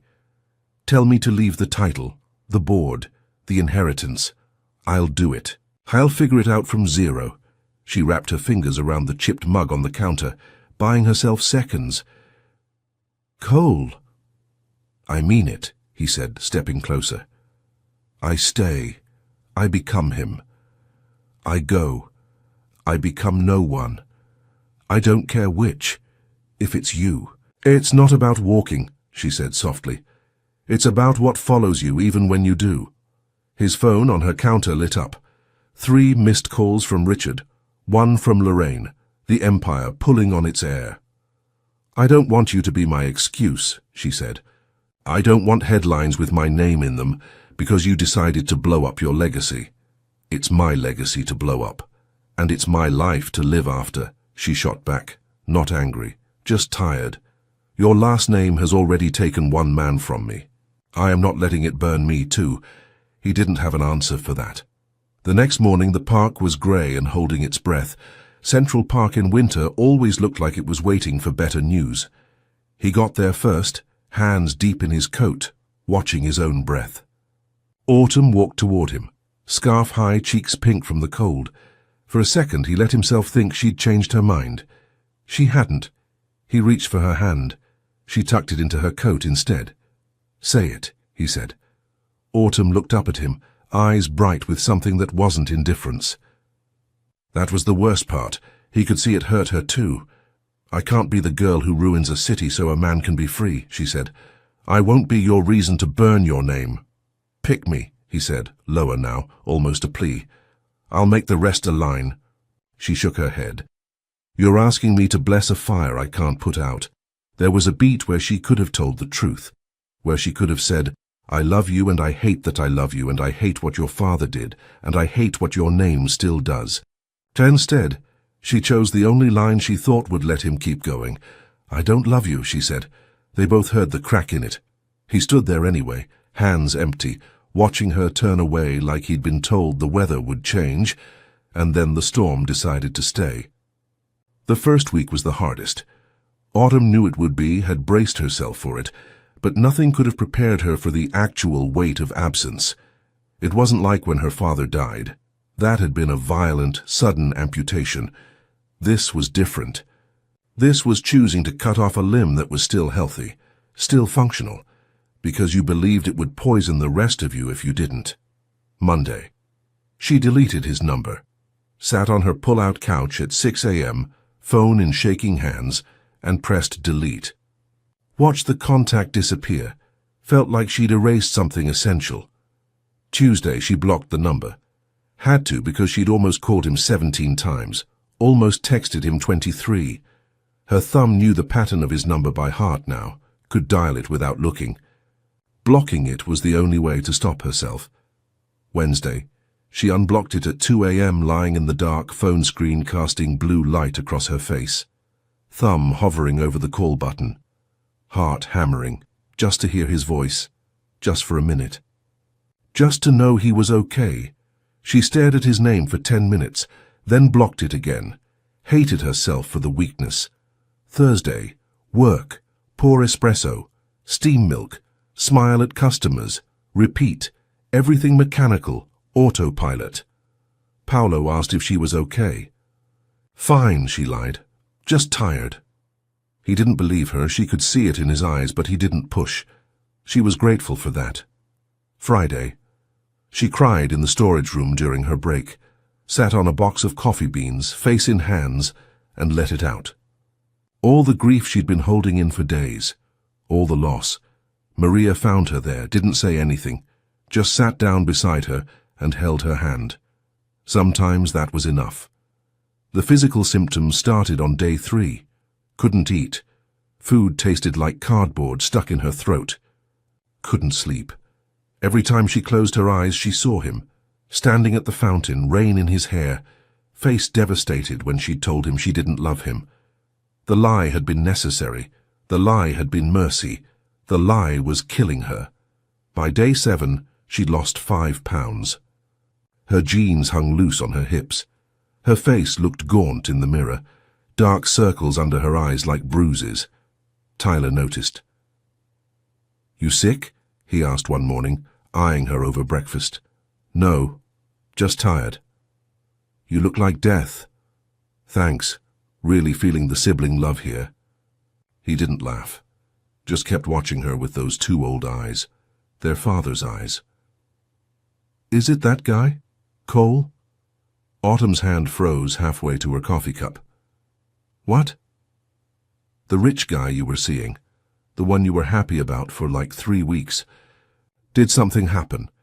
She wanted to lie, but Tyler deserved better than lies. He'd been through too much already, lost too much. We ended it, she said quietly. Why? Because it was complicated. Because his family and our family have history. Because sometimes caring about someone means letting them go. Tyler was quiet for a long moment, then, that's bullshit. Tyler, no, it is. Dad used to say that love was about fighting for people, about showing up even when it's hard. You gave up. The words hit like slaps. You don't understand. I understand that you've been a zombie for a week, that you're not sleeping, that you jump every time your phone buzzes hoping it's him. I understand that whatever you were running from, you ran straight into something worse. He stood, grabbed his backpack. Dad wouldn't have wanted you to be this miserable, not for him, not for anyone. He left for school. Door closing with a quiet click. And Autumn sat at their small kitchen table, staring at cold coffee, wondering when her little brother had gotten so wise. And whether he was right. By the end of January, Autumn had developed a routine, a new normal built on the ruins of the old one. It looked like this. 5:30 a.m. Wake up. Don't check if he tried to contact you. He hadn't, not once, which was good. Which was what she'd asked for, which felt like dying. 6 a.m. Shower, dress, avoid looking in mirror too long. 7 a.m. The grind. Paolo already there, machines humming, the smell of coffee so familiar it stopped meaning anything, just another part of the landscape. 8 a.m. 2 p.m. work, pour, steam, smile, repeat. She'd gotten good at the smile, could make it reach her eyes if she tried hard enough. Customers never knew. They got their lattes and left, and she was just another faceless service worker in a city full of them. Perfect. 2:30 p.m. 4 p.m. Classes at NYU, the scholarship Cole had arranged. The one she couldn't return because it was truly anonymous now, sitting in lectures about business ethics and trying not to think about the irony. 4:30 p.m. 6:30 p.m. Tutoring in Tribeca. Rich kids who needed help with homework their parents were too busy to help with. Good money, easy work. Harder than it should be to care. 7 p.m. Home. Dinner with Mom and Tyler if she was lucky. Alone if she wasn't. 8 p.m. 11 p.m. Study. Homework. Applications for summer internships that all seemed pointless because what was the point of any of it? Midnight. Sleep. Try to sleep. Fail to sleep. Lie awake and replay conversations. The fountain. The rain. His face. Repeat. She became very good at not thinking about him, except in the moments she couldn't control.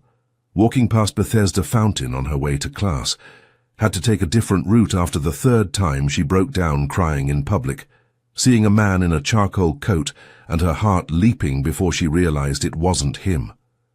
It was never him, the song, that damn song. It came on at the grind one afternoon. Some indie track she'd mentioned liking once had probably forgotten about. But he hadn't. He'd made a note, had probably added it to a playlist somewhere. And when it played over the shop speakers, she had to excuse herself, lock herself in the bathroom, press her forehead against the cool tile, and count breaths until she could function again. Maria found her there, said nothing, just handed her a paper towel and waited. "Boy trouble?" Maria asked finally. Autumn laughed. It sounded broken even to her own ears. "Something like that." "Want to talk about it?" "No." "Fair enough." Maria patted her shoulder. "Whoever he is, he's an idiot for letting you go." The words were kindly meant, but they hit wrong. Because Cole hadn't let her go, she'd pushed him away. She was the idiot here. 3 weeks into the new routine, she saw him. Not in person, in Forbes magazine. Someone had left it on a table at the grind. She'd been clearing dishes when the photo caught her eye. Cole at some charity gala, tuxedo, perfect hair. That smile that didn't quite reach his eyes, the one he wore for cameras, for the public, for everyone who wasn't her. A woman on his arm, blonde, beautiful, wearing a dress that probably cost more than Autumn made in 3 months. The caption read, "Cole Steele and rumoured girlfriend Vanessa Ashford at the Metropolitan Museum's winter benefit." Rumoured girlfriend. Autumn stared at the photo until the words blurred. 3 weeks. It had been 3 weeks, and he was already moving on. Had probably moved on before that. Had probably been seeing this Vanessa person while he was with her, because that's what rich people did, right? They had options. They had backup plans. She was the idiot for thinking she'd been special. She threw the magazine in the trash, told herself she didn't care, pulled it out of the trash at 2 a.m. after her shift, took it home, read the article every word, hated herself for it. The article was about the Steele Foundation's new initiative, something about supporting small businesses, helping companies survive hostile takeovers, giving them resources to fight back. There was a quote from Cole, "Too many family businesses are destroyed by larger corporations who see only assets, not people. We can do better. We have to do better." She stared at those words for a long time. Then she put the magazine in her closet, with her father's chess set and all the other things she couldn't bring herself to look at, but couldn't throw away either. February blurred into March, winter giving way slowly to spring, though you could barely tell in the city. Still cold, still grey, still endless. Autumn stopped crying. That should have felt like progress. Instead, it felt like something inside her had calcified, turned to stone. She went to classes, took notes, participated in discussions about corporate responsibility and stakeholder theory, and the social contract between business and society. Got A's on papers she barely remembered writing. Her professors probably thought she was a model student, engaged, thoughtful, present. They didn't know she was performing, that she'd gotten so good at going through motions that nobody could tell the difference between participation and presence. One night she found herself in the Upper East Side, Cole's neighborhood. Didn't mean to end up there. Feet just carried her. She stood across the street from his building, looked up at the lit windows 30 floors up, wondered if he was home, wondered if he was alone, wondered if he ever thought about her. A doorman came out, not Harold, someone younger, and gave her a suspicious look. She moved on, walked back to Queens, took 2 hours, got home after midnight. Tyler was still up, doing homework at the kitchen table. "You okay?" he asked, looking up from his calc textbook. "Yeah, just needed some air." "You've been needing a lot of air lately." She didn't have an answer for that. So she just went to bed, lay in the dark, stared at the ceiling, counted water stains until her eyes burned. This was surviving. This was what she'd chosen. This was supposed to get easier. It didn't. March brought cherry blossoms, the city suddenly alive with pink and white petals, trees bursting into bloom like the world was trying to remind everyone that beautiful things could still happen. Autumn hated it. Hated the flowers. Hated the couples walking hand in hand through Prospect Park. Hated the way spring felt like a promise of new beginnings when all she felt was ending. She started avoiding parks, stuck to concrete and steel. Buildings didn't bloom. Buildings didn't remind you of afternoons spent wandering through museums, hands linked, falling in love despite every good reason not to. One night, late March, 3 months exactly since the fountain, she couldn't sleep. Gave up at 2 a.m., got dressed, walked, no destination. Just movement. Anything to outrun the thoughts that chased her. She ended up at a 24-hour diner in Brooklyn. Not a G and Blue, couldn't go there, that place held too many ghosts. But another one. Vinyl booths, Formica tables, coffee that tasted like it had been on the burner since Nixon was president. She sat in a corner booth and ordered coffee she didn't want and stared out the window at the empty street.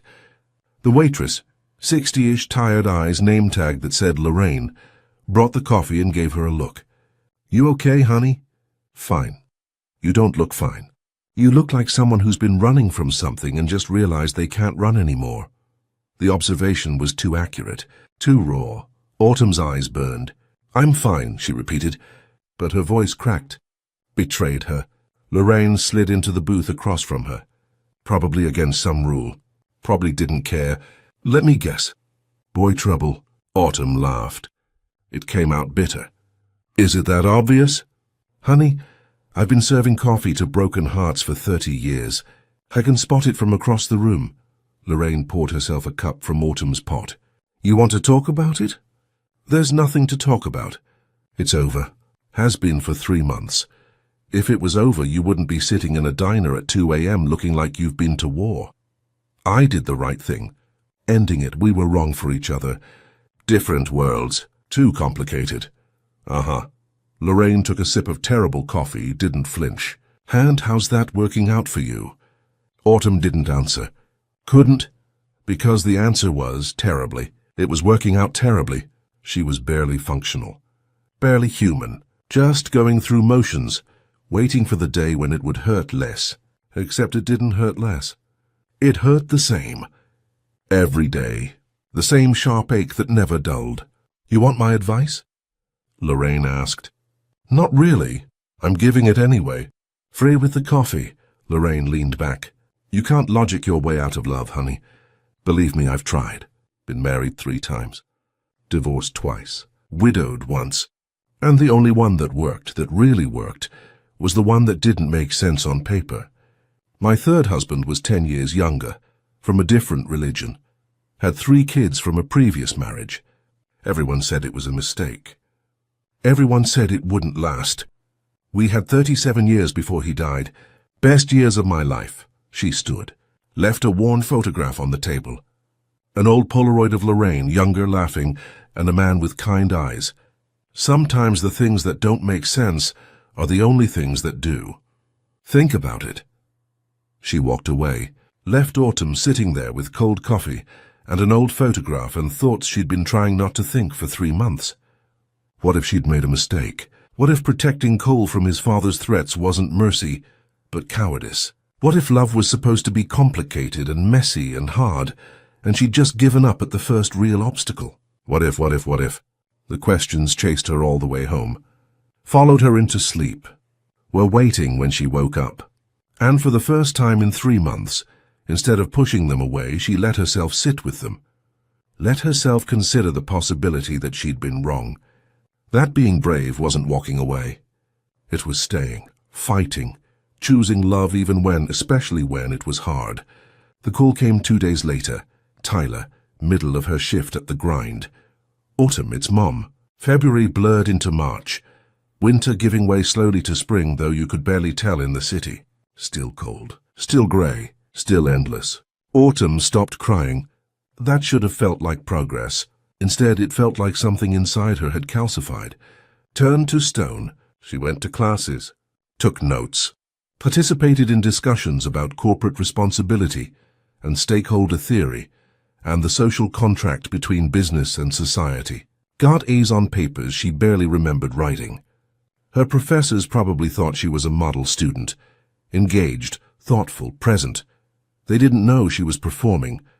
That she'd gotten so good at going through motions that nobody could tell the difference between participation and presence. One night she found herself in the Upper East Side, Cole's neighborhood. Didn't mean to end up there. Feet just carried her. She stood across the street from his building. Looked up at the lit windows 30 floors up. Wondered if he was home. Wondered if he was alone. Wondered if he ever thought about her. A doorman came out, not Harold, someone younger, and gave her a suspicious look. She moved on. Walked back to Queens. Took 2 hours. Got home after midnight. Tyler was still up, doing homework at the kitchen table. You okay? He asked, looking up from his calc textbook. Yeah, just needed some air. You've been needing a lot of air lately. She didn't have an answer for that, so she just went to bed, lay in the dark, stared at the ceiling, counted water stains until her eyes burned. This was surviving. This was what she'd chosen. This was supposed to get easier. It didn't. March brought cherry blossoms. The city suddenly alive with pink and white petals, trees bursting into bloom like the world was trying to remind everyone that beautiful things could still happen.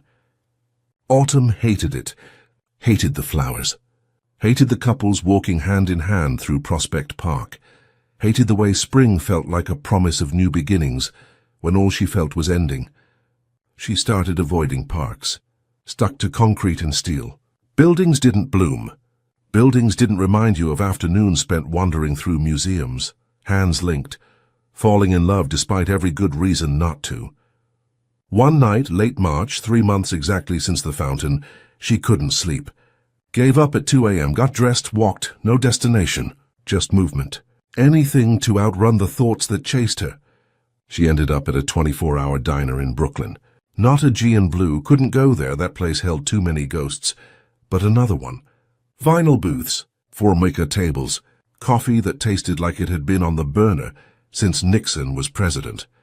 She sat in a corner booth and ordered coffee she didn't want and stared out the window at the empty street. The waitress, 60-ish, tired eyes, name tag that said Lorraine, brought the coffee and gave her a look. "You okay, honey?" "Fine. You don't look fine. You look like someone who's been running from something and just realized they can't run anymore." The observation was too accurate, too raw. Autumn's eyes burned. "I'm fine," she repeated. But her voice cracked. Betrayed her. Lorraine slid into the booth across from her. Probably against some rule. Probably didn't care. "Let me guess. Boy trouble?" Autumn laughed. It came out bitter. "Is it that obvious?" "Honey, I've been serving coffee to broken hearts for 30 years. I can spot it from across the room." Lorraine poured herself a cup from Autumn's pot. "You want to talk about it?" "There's nothing to talk about. It's over. Has been for 3 months. If it was over, you wouldn't be sitting in a diner at 2 a.m. looking like you've been to war. I did the right thing. Ending it, we were wrong for each other. Different worlds. Too complicated." "Uh-huh." Lorraine took a sip of terrible coffee, didn't flinch. "And how's that working out for you?" Autumn didn't answer. Couldn't, because the answer was terribly. It was working out terribly. She was barely functional. Barely human, just going through motions, waiting for the day when it would hurt less, except it didn't hurt less. It hurt the same. Every day. The same sharp ache that never dulled. "You want my advice?" Lorraine asked. "Not really. I'm giving it anyway." "Free with the coffee." Lorraine leaned back. "You can't logic your way out of love, honey. Believe me, I've tried. Been married 3 times. Divorced twice. Widowed once. And the only one that worked, that really worked, was the one that didn't make sense on paper. My 3rd husband was 10 years younger, from a different religion, had 3 kids from a previous marriage. Everyone said it was a mistake. Everyone said it wouldn't last. We had 37 years before he died. Best years of my life, she stood. Left a worn photograph on the table. An old Polaroid of Lorraine, younger, laughing, and a man with kind eyes. Sometimes the things that don't make sense are the only things that do. Think about it. She walked away, left Autumn sitting there with cold coffee and an old photograph, and thought she'd been trying not to think for 3 months. What if she'd made a mistake? What if protecting Cole from his father's threats wasn't mercy, but cowardice? What if love was supposed to be complicated and messy and hard, and she'd just given up at the first real obstacle? What if? The questions chased her all the way home, followed her into sleep, were waiting when she woke up. And for the first time in 3 months, instead of pushing them away, she let herself sit with them. Let herself consider the possibility that she'd been wrong. That being brave wasn't walking away. It was staying, fighting, choosing love even when, especially when it was hard. The call came 2 days later. Tyler, middle of her shift at the grind. "Autumn, it's Mom." Cole was waiting when she arrived, standing in same spot as before, breath visible in March cold. 3 months had changed him, looked older somehow, harder, with new lines around eyes and tension in jaw. But when he saw her, face softened. For just a moment she saw Cole she'd fallen for. "Hi," he said. "Hi." They stood, 2 people who'd said everything and nothing, with 3 months of silence between them. "Thank you," Autumn said finally, "for helping with my mom." "You don't have to thank me." "Yes, I do. I know it cost. I don't care about cost." It took a step closer. "I care about you. That hasn't changed." Cole, you lied to me. Voice quiet but firm. That night when you said you didn't love me. You lied. She opened mouth to deny it. Closed it. What was point? You're right, she said. I lied. Why? Because your father was right. Because I couldn't be reason you lost everything. Because I love you too much to let you destroy your life for me. Confession hung in cold air. Cole closed eyes, jaw working. Do you have any idea, he said finally, voice rough, what these 3 months have been like?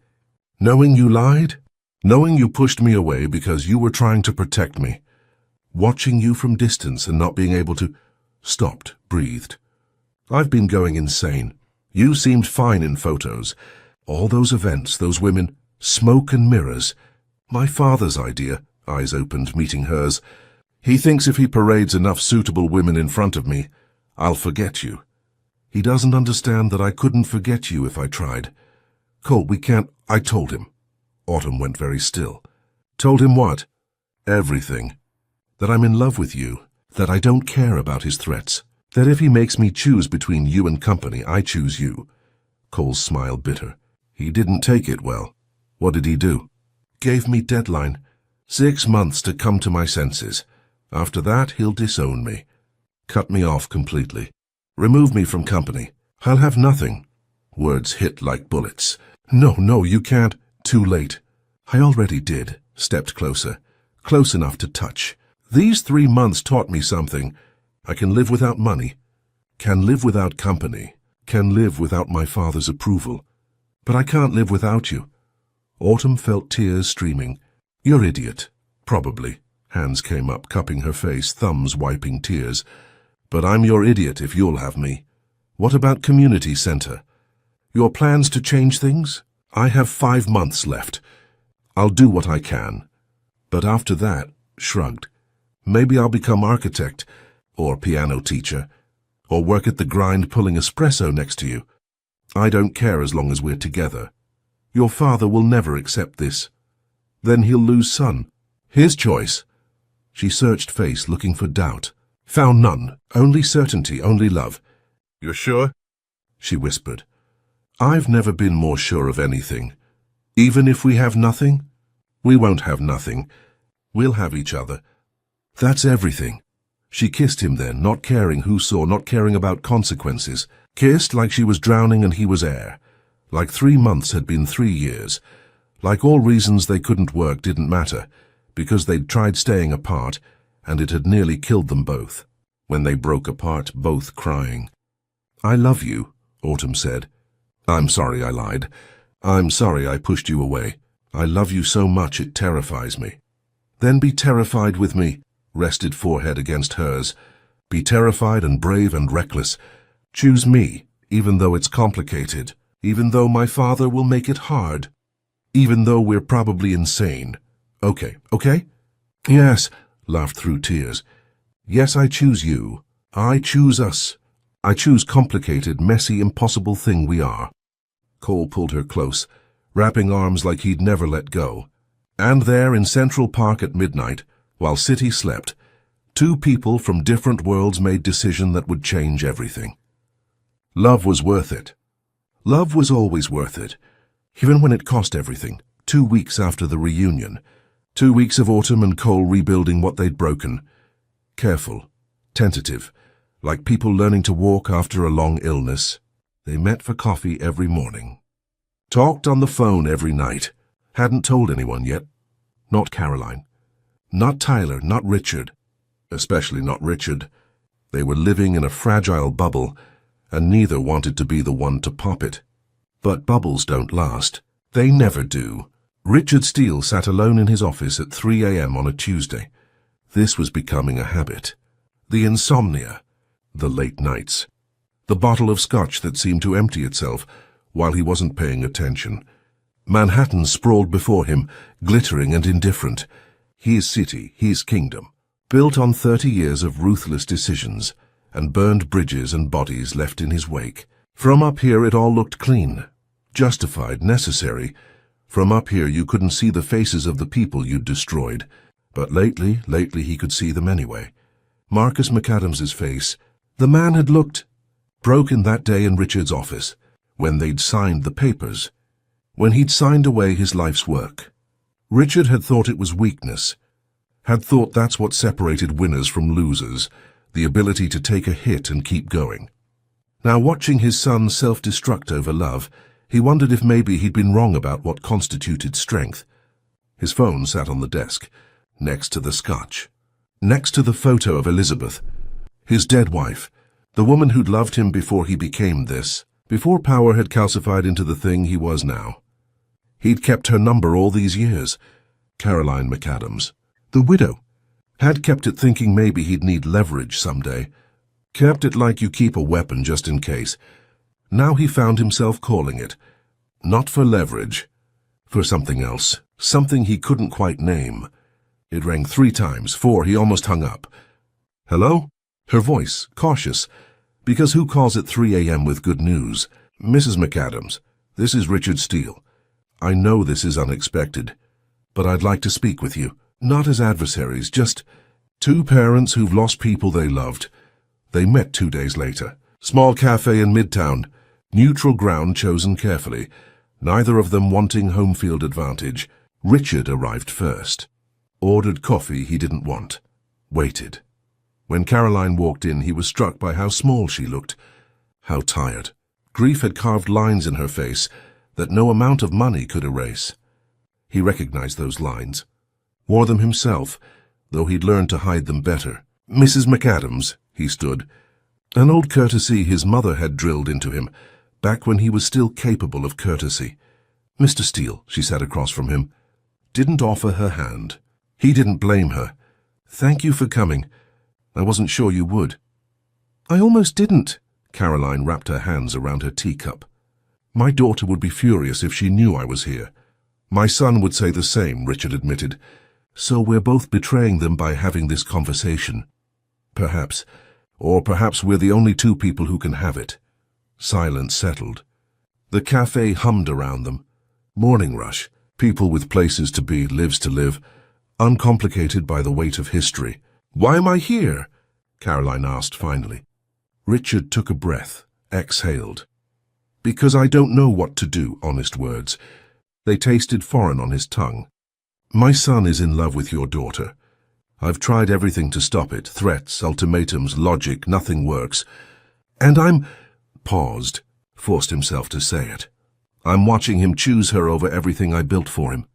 Everything I am. And I don't know if that makes him noble or foolish. It makes him human, Caroline said quietly. It makes him capable of love, which is more than I can say for you.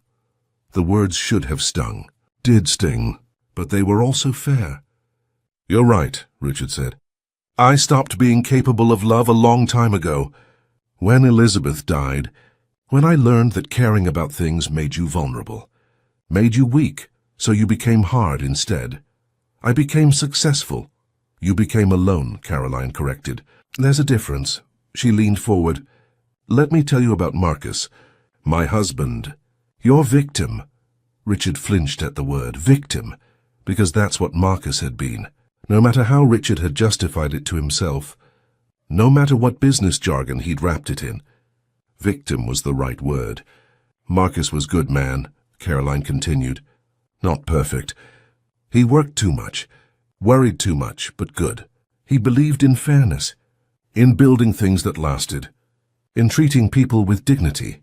Her voice didn't waver. And when you destroyed his company, you didn't just take his livelihood.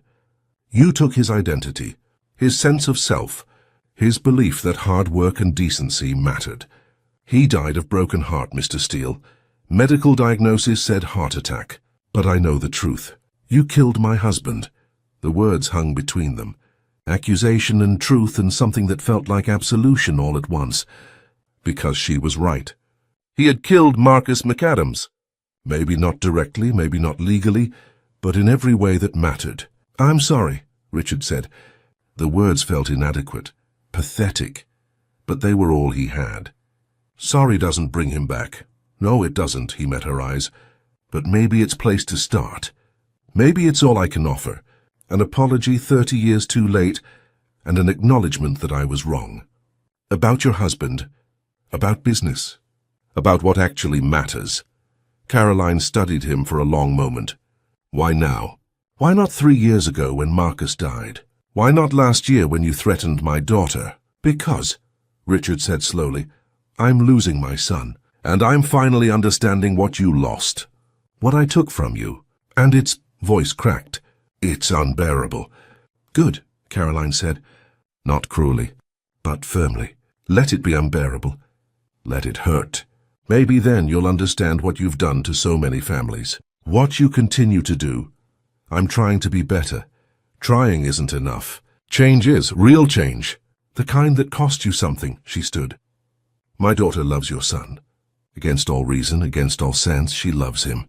And if you do anything to hurt her more than you already have, I will spend every remaining day of my life making sure the world knows exactly what kind of man you are. Not the polished version in Forbes. The real one. The one who kills companies and calls it progress. She left money for her tea, walked toward the door, stopped, turned back. Marcus didn't hate you, you know. After it was over. After he'd lost everything. He told me, Richard Steele is just man trying to outrun his grief. I understand that. Her eyes shone with tears. He pitied you, even as he was dying, and that is what real strength looks like. Not what you've built, but what my husband was, kind even to the man who destroyed him. She left. Richard sat alone with cold coffee, and the weight of words he'd never forget. Marcus McAdams had pitied him. The man had died pitying his killer, and somehow that was worse than hate. Somehow that made everything Richard had built feel like exactly what it was. Empty, hollow, a cathedral built to nothing. Over the next weeks, Cole noticed things. Small things at first, then larger ones. His father stopped making comments about that McAdams girl. Stopped parading appropriate women in front of him at events. Actually asked, voice stiff, uncomfortable, but sincere, "How is Autumn?" The first time it happened, Cole nearly dropped his coffee. "What? Your girlfriend, Autumn, how is she?" "Her mother? She's—" Cole struggled for words. "Why are you asking?" "Because," Richard said slowly, like each word was difficult, "she matters to you, which means she matters. It wasn't forgiveness, wasn't even acceptance yet, but it was something. A crack in the wall. At work, changes continued. Board meeting 3 weeks after the Caroline conversation. Richard presenting new acquisition target. Tech startup in Boston. Valuable IP struggling financially. The usual playbook would be acquire, strip assets, liquidate. But Richard paused mid-presentation, looked at the faces around the table, looked at his son. "What's the human cost?" he asked. The room went silent. James Richardson, VP of Operations, looked confused. "Sir?" "Human cost, employees, founders who put years into building this. Their families. What happens to them if we follow the standard playbook? We've never factored that into—" "Well, we're going to now." Richard's voice left no room for argument. "I want full analysis, not just profit margins. Impact assessment. Alternative strategies that don't involve destroying what someone built. Before we proceed with any acquisition, I want to know we tried to build instead of destroy." Cole stared at his father like he'd grown a second head. After the meeting, he cornered Richard in his office. "What was that?" "What was what?" "That board meeting. The human cost question. You've never asked that before." Richard was quiet for a moment. "Then, I had coffee with Autumn's mother, Caroline, few weeks ago." Cole felt his stomach drop. "You what?" "Had coffee, talked. She reminded me of things I'd forgotten. Or maybe never knew." Richard looked out at the city. "Your mother would have hated what I've become. She married a man who wanted to build things, who believed in creating value, not extracting it. Somewhere along the way I forgot that. Grief made me hard, made me think that caring was weakness. But watching you these past months, watching you choose love even when it costs you everything, I'm starting to think maybe I had it backwards. Dad? I'm not saying I approve. I'm not saying this is easy." Richard turned to face him. "But I'm saying I'm trying. To be better. To be the man your mother thought I was. The man your grandfather raised me to be before I got so lost in building this empire that I forgot why I was building it in the first place." It wasn't a full transformation, wasn't a fairy tale redemption, but it was real. It was something, and for the first time in years, Cole looked at his father and saw a person instead of an obstacle. 2 months later, May sunshine warm on shoulders, Richard showed up unannounced at the McAdams Steel Community Center construction site. Cole was there reviewing blueprints with the contractor when he saw the black Mercedes pull up, watched his father step out, looking uncertain in a way Richard Steele never looked. "What are you doing here?" Cole asked. "Wanted to see it." Richard walked through the skeletal framework, steel beams rising, drywall going up, the space starting to look like something real. He stopped at what would be the memorial garden. The plans showed bronze plaques. Marcus McAdams' name prominent. "You're really naming it after him?" "After Marcus McAdams, yes." "Why?" It was a genuine question, not an attack, just curiosity. "Because it's right thing to do," Cole said. "Because he deserved better than what he got. Because his daughter, your future daughter-in-law, hopefully, deserves to know her father's legacy didn't die with him." Richard studied the plans for a long time, ran his hand over the architect's rendering. He was a good man, wasn't he? Marcus. According to everyone who knew him, yes. "I don't remember him," Richard said quietly. "I remember the company, the assets, the strategic value, but the man himself. I never bothered to know him. Never thought it mattered. Just another acquisition." "It mattered," Cole said. "It always mattered." "That's what you're finally learning." Richard nodded slowly. "This center, what you're building here, it's good work. Better than anything I've done. Better than Steel Holdings has ever been." Looked at his son. "You're going to be a better man than I was." "Than I am. I learned from the best," Cole said, then added, "and from your mistakes. Both are valuable." A small smile. "Sad but genuine. Your mother would be proud of you. She'd be proud of you too." For trying. Richard wasn't so sure, but he hoped it was true. Hoped that somewhere Elizabeth was watching, was seeing him stumble toward being better. Even if he never quite got there, at least he was trying. At least he was moving in the right direction. Richard's deadline came and went. The 6 months he'd given Cole to come to his senses. May turned to June. Cole was still with Autumn, still choosing her, still building a life that had nothing to do with Richard's plans. Richard had prepared papers, disownment documents, removal from company leadership, cutting off the trust fund, all of it ready. Legal had drafted everything. All it needed was his signature. He sat in his office, pen in hand, papers spread before him, and he thought about Elizabeth, about the man she'd married, about the man he'd been before grief had hollowed him out. He thought about Marcus McAdams, about pity from a dying man, about the kind of strength that forgives even when it shouldn't. He thought about Caroline, about the lines grief had carved in her face, lines he'd put there. He thought about Autumn, about a young woman who'd lost everything and still found it in herself to love his son, to choose happiness even though it meant forgiving the unforgivable. He thought about Cole, about the man his son was becoming, better than Richard had ever been. Building instead of destroying, creating instead of consuming, and he realized his son had already succeeded, had already surpassed him, had already become the leader Richard had never been. The papers stayed unsigned. He called Cole the next morning. "The deadline passed." "I know," Cole's voice was cautious, waiting for the axe to fall. "You're still with her." "I am."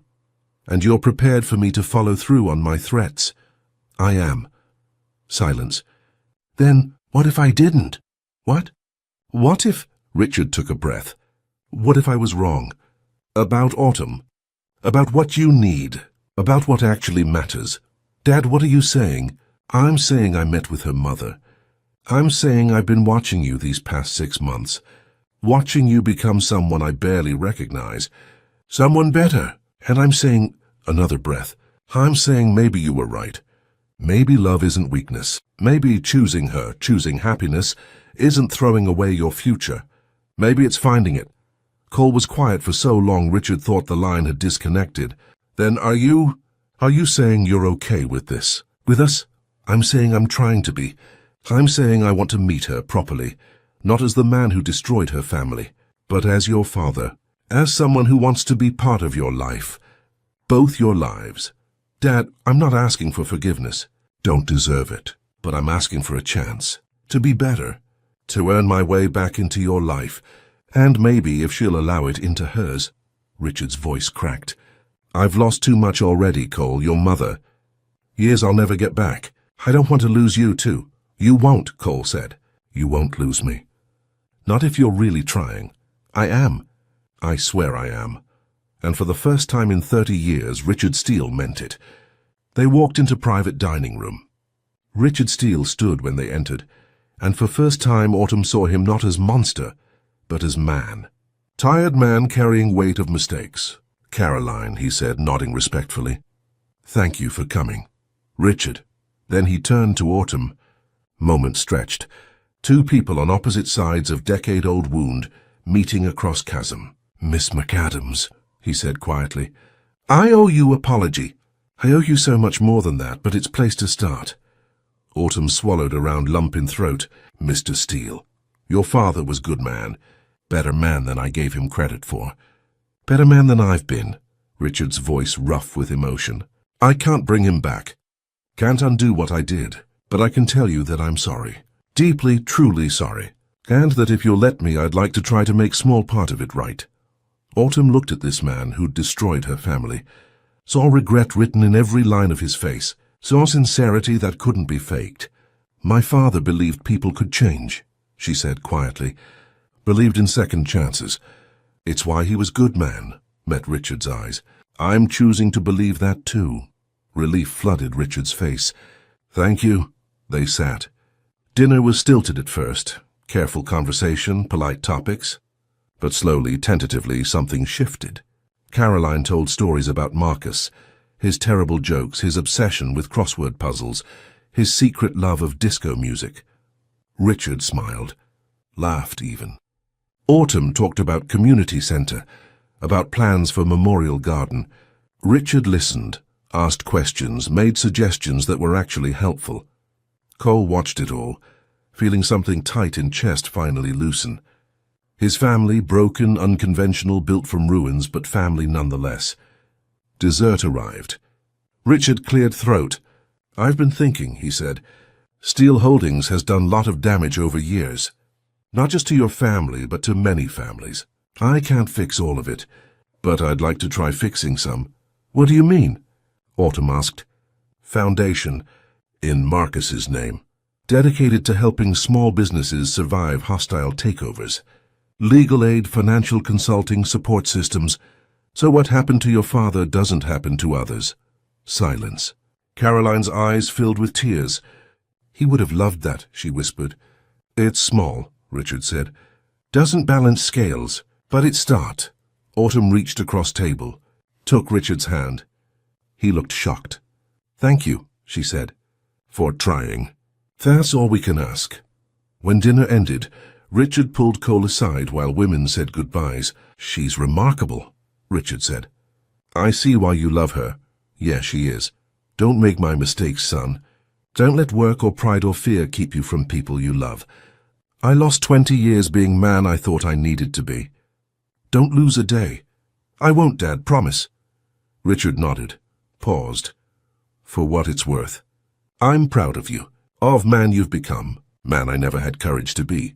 Cole pulled father into hug. I love you, Dad. Love you too, son. May sunshine bathe Brooklyn in gold. The McAdams Steel Community Center stood complete, glass and steel rising, where Marcus McAdams' factory had once been. Ribbons stretched across entrance. Crowd gathered, hundreds of people, former employees, local families, press. On the platform, Richard Steele in navy suit, looking comfortable now in this role of benefactor, rather than destroyer.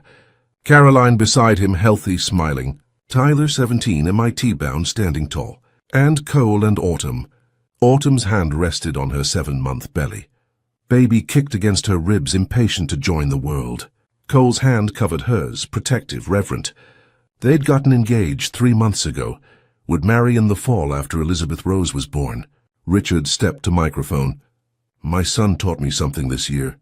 His voice carried across crowd. He taught me that building things is better than destroying them. That profit isn't only measure of success.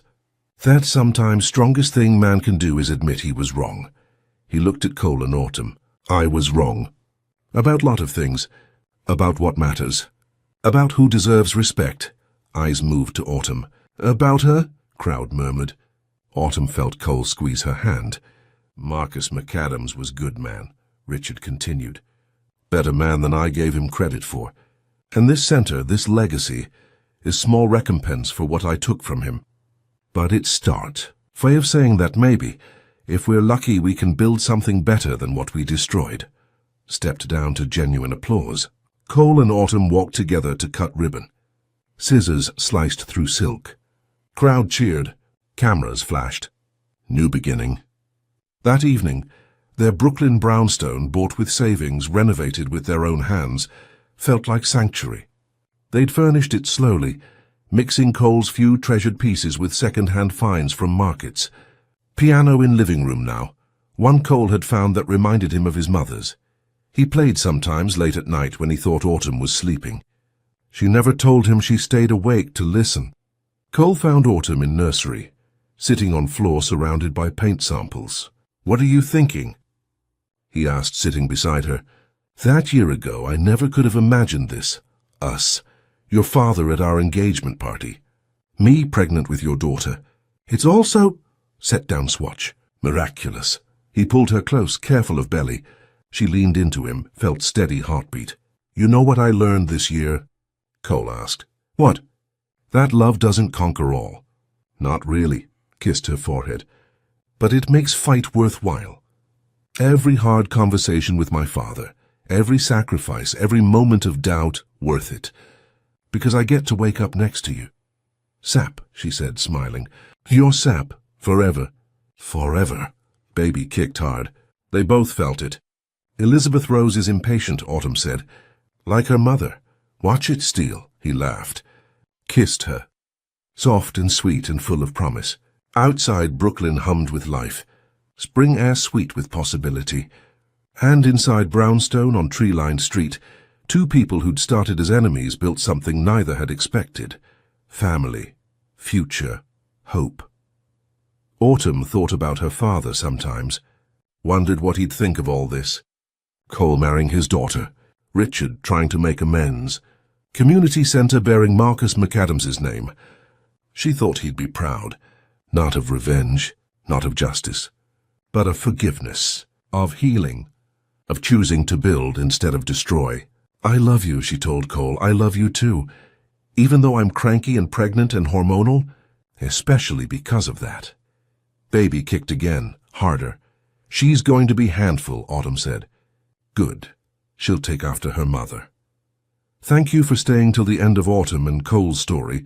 If you were Autumn, would you give Cole a second chance after everything his family did? Why?